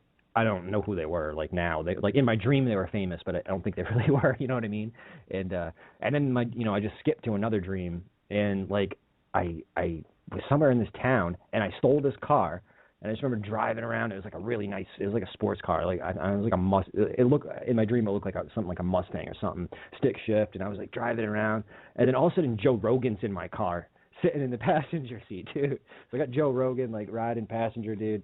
I'm just driving around. And, like, all these different people just keep showing up in my dream. And then, like, I murdered someone in my dream. I went to this camp. And so I went to this camp, and I apparently murdered people in my dream. Well, that's when I think they were talking about somebody killing someone on the radio, so it went into my head, and then apparently I was killing people in my dream last night. But anyway, I had to share that because I have some weird dreams, man. Yeah, me too, but not that often that I kill anybody. I don't think I really ever kill anybody in my dreams. I think that might have been the first time I killed someone in my dream. Actually, no. There was this one kid that tried to kill me in my dream, and I killed him. He tried pushing me over a balcony, and I moved, and he fell off. You ever have those dreams where you're trying to punch somebody and you're really slow? It's like you're like it's slow motion. It's like, I don't know, I've had that. Like in a dream you're trying to fight someone but you can't do it. Like you're not moving and you're moving in slow motion. I don't know. I've had that happen so many times. I guess I have violent dreams, don't I? Yeah. Like killing people, beating people up. Watching UFC crap. I don't know, maybe. There was a while there that I would wake up in the morning and that's what I would think about, like Brazilian jiu-jitsu, dude. Like it was really weird. Like I would just wake up and that was the first thing that came to my mind. Like it's just weird. I don't know, man. I have these really weird dreams and the stuff goes in my head, so it sticks in my head. I don't know what to think of myself sometimes. You gotta cleanse your aura, man. Oh yeah, okay. Oh man. So yeah, man, Nibiru. I'm looking forward to this. I mean, the Anunnaki, are they going to come by? A lot of people were claiming it was going to happen in March. I suspect it could happen in like 7 or 8 years. Aren't they claiming that whole RFID chip's going to come out in 2017? And if that's wow, we're already in 26. Jeez, man. Yeah, 2017. Wow. And, exactly. Oh, I know. And it's gone by fast, right? And if that's the case, isn't inside the Bible, like, because the whole prophecy thing, and this is like self-fulfilling prophecy. So the Illuminati, whatever you want to call them, the control freaks, they influenced the Bible, they influenced all the prophecies, and they basically wrote the prophecies in the Bible themselves just so when the time comes they could recreate it. They claim that Jesus will come and F up the world and bring destruction, and he will come in the sky. I believe Jesus is just is just Nibiru, and they just don't want to say Nibiru because they don't want people to be prepared. So they're gonna. I mean, that's my theory. Is the mention of Jesus coming in the sky and all that. That's just Nibiru, and so that's supposed to happen after the 7 years of tribulation. So if this whole RFID thing is starting next year, this could be the first year of the 7-year tribulation. That means Nibiru could come in about 8 years. But then I heard someone else claim that it will either come now or in 40 years, and I never really understood that, and I didn't really think to ask him what the hell he was talking about at the time. But I'm going to ask him next time. It seems like especially where it is right now, there's no way that it would get here that quick. I mean, yeah, maybe in 7 or 8 years, but not in. I would say like at least after 5 years from now. yeah. If it's on the outside of Pluto, yeah, it's not going to be here anytime soon. But if it's outside of Pluto, there's no way it's going to be. Oh, no, that's yeah, if it's outside Pluto, obviously that's going to take a long time. It is going to be here next month. If that's Planet X, that's going to mess up a lot of theories. Mm-hmm. Yep. So I mean, probably even going to mess up Bob's theory. So what's going to happen? I mean, this is crazy. I want to know. And I mean, and people don't realize that it doesn't have to hit us. It can just has to come close, and it would completely take over a gravitational pull. It would slow down the planet to a complete stop. You'd have between 3 and 7 days of darkness, depending on what side of the planet you're on, and 3 to 7 days of sunlight if you're on the other side. So I mean, and then the oceans are just going to roll in all the coastlines. You're going to have like 200-foot wall of water. It's claimed, I think it was on Zeta Talk, they claimed that the oceans it's going to be like a high tide, like an ocean's tide. It's not going to be a tsunami, but it's going to be like a big wall of water that slowly comes in as the planet's slowing down to a stop. And it's going to be like 200-foot wall of water, and people are going to be trying to go inland to escape this wall of water. And entire coastlines. Within 100 miles inland, you have to be in, at least a few hundred feet above sea level. And then after this thing passes, we're going to have a new North and South Pole. So all the ice in the Antarctica is going to melt. I think the new South Pole is going to be in India. So if you're in India, you're dead. You got to get the hell out of India when this happens. You're going to freeze to death. And all that water is going to melt. And then for a few years, the sea level is going to be 700 feet above sea level, where we're at now. So you're going to have to be at least 700 feet above sea level.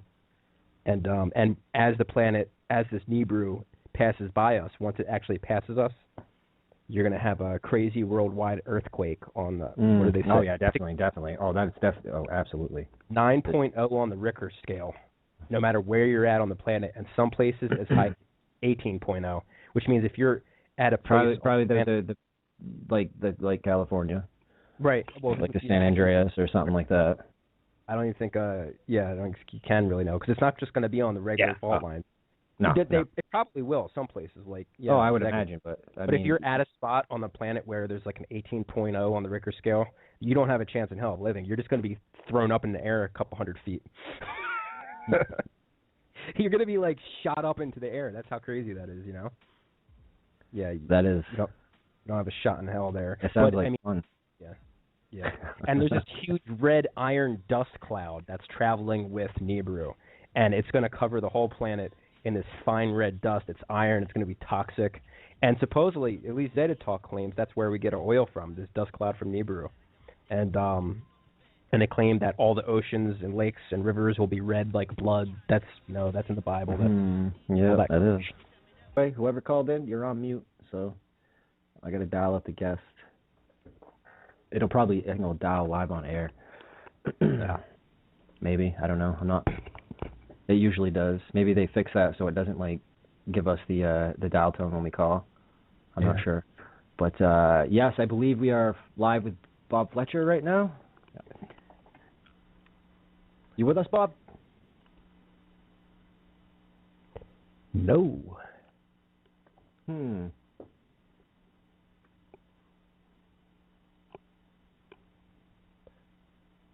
All right. Well, anyway, I got him dialed. He picked up. I don't know if something's going on his end, and we, let me try this. All right. Huh. What is the deal? I don't know. I've never had this issue. It dialed out, so he's connected right now. He can probably hear us talking, but we can't hear him. Mr. Bob Fletcher, I believe your microphone might... Is he using Skype? Yeah, you would have to use No, it's a home phone, actually, so it really shouldn't be that. I know. Yeah, it shouldn't be any problems whatsoever, sure. There not be any problems. All right, let's get this other connection I want going. to hear Mr. Fletcher. That's interesting. I've got to get his take on this recent news. I'm trying here. That's what kind of sucks about having to run the show and host the show and try to do all this at once, dude. I think that's him. Oh, that's Michael. No, we got Michael. What a disappointment. Michael is my best friend too. Michael's the restricted call that I answered. I would rather have you been Bob Fletcher, though. Yeah. Well, we still have Bob connected. We just can't hear him. Are you able to message him on Facebook or something? I sent him an email and let him know that I was connecting to him. You need to do better than email. That's the only contact I have. You want to hang up and try calling him again? Yeah, I think I'll try that. It's weird. Okay. How you doing, Michael? How was work? Another day, man. Yeah. That's all I can say. All right. Yeah, I know I got the number right because I copied and pasted it. So he's probably he's trying to talk to us and. Oh, I hope not. All right. So landline. Yeah, I got it. Same. Yeah, I got the number right.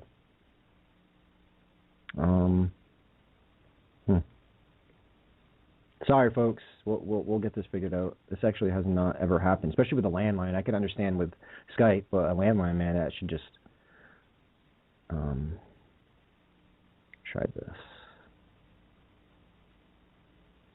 And so, Michael, what are your thoughts on Planet X? Oh, here we go. See now it's giving us stuff. Yeah, that's I didn't fine. do that before. That's weird. Hello. Hello, Bob. Contact with foreign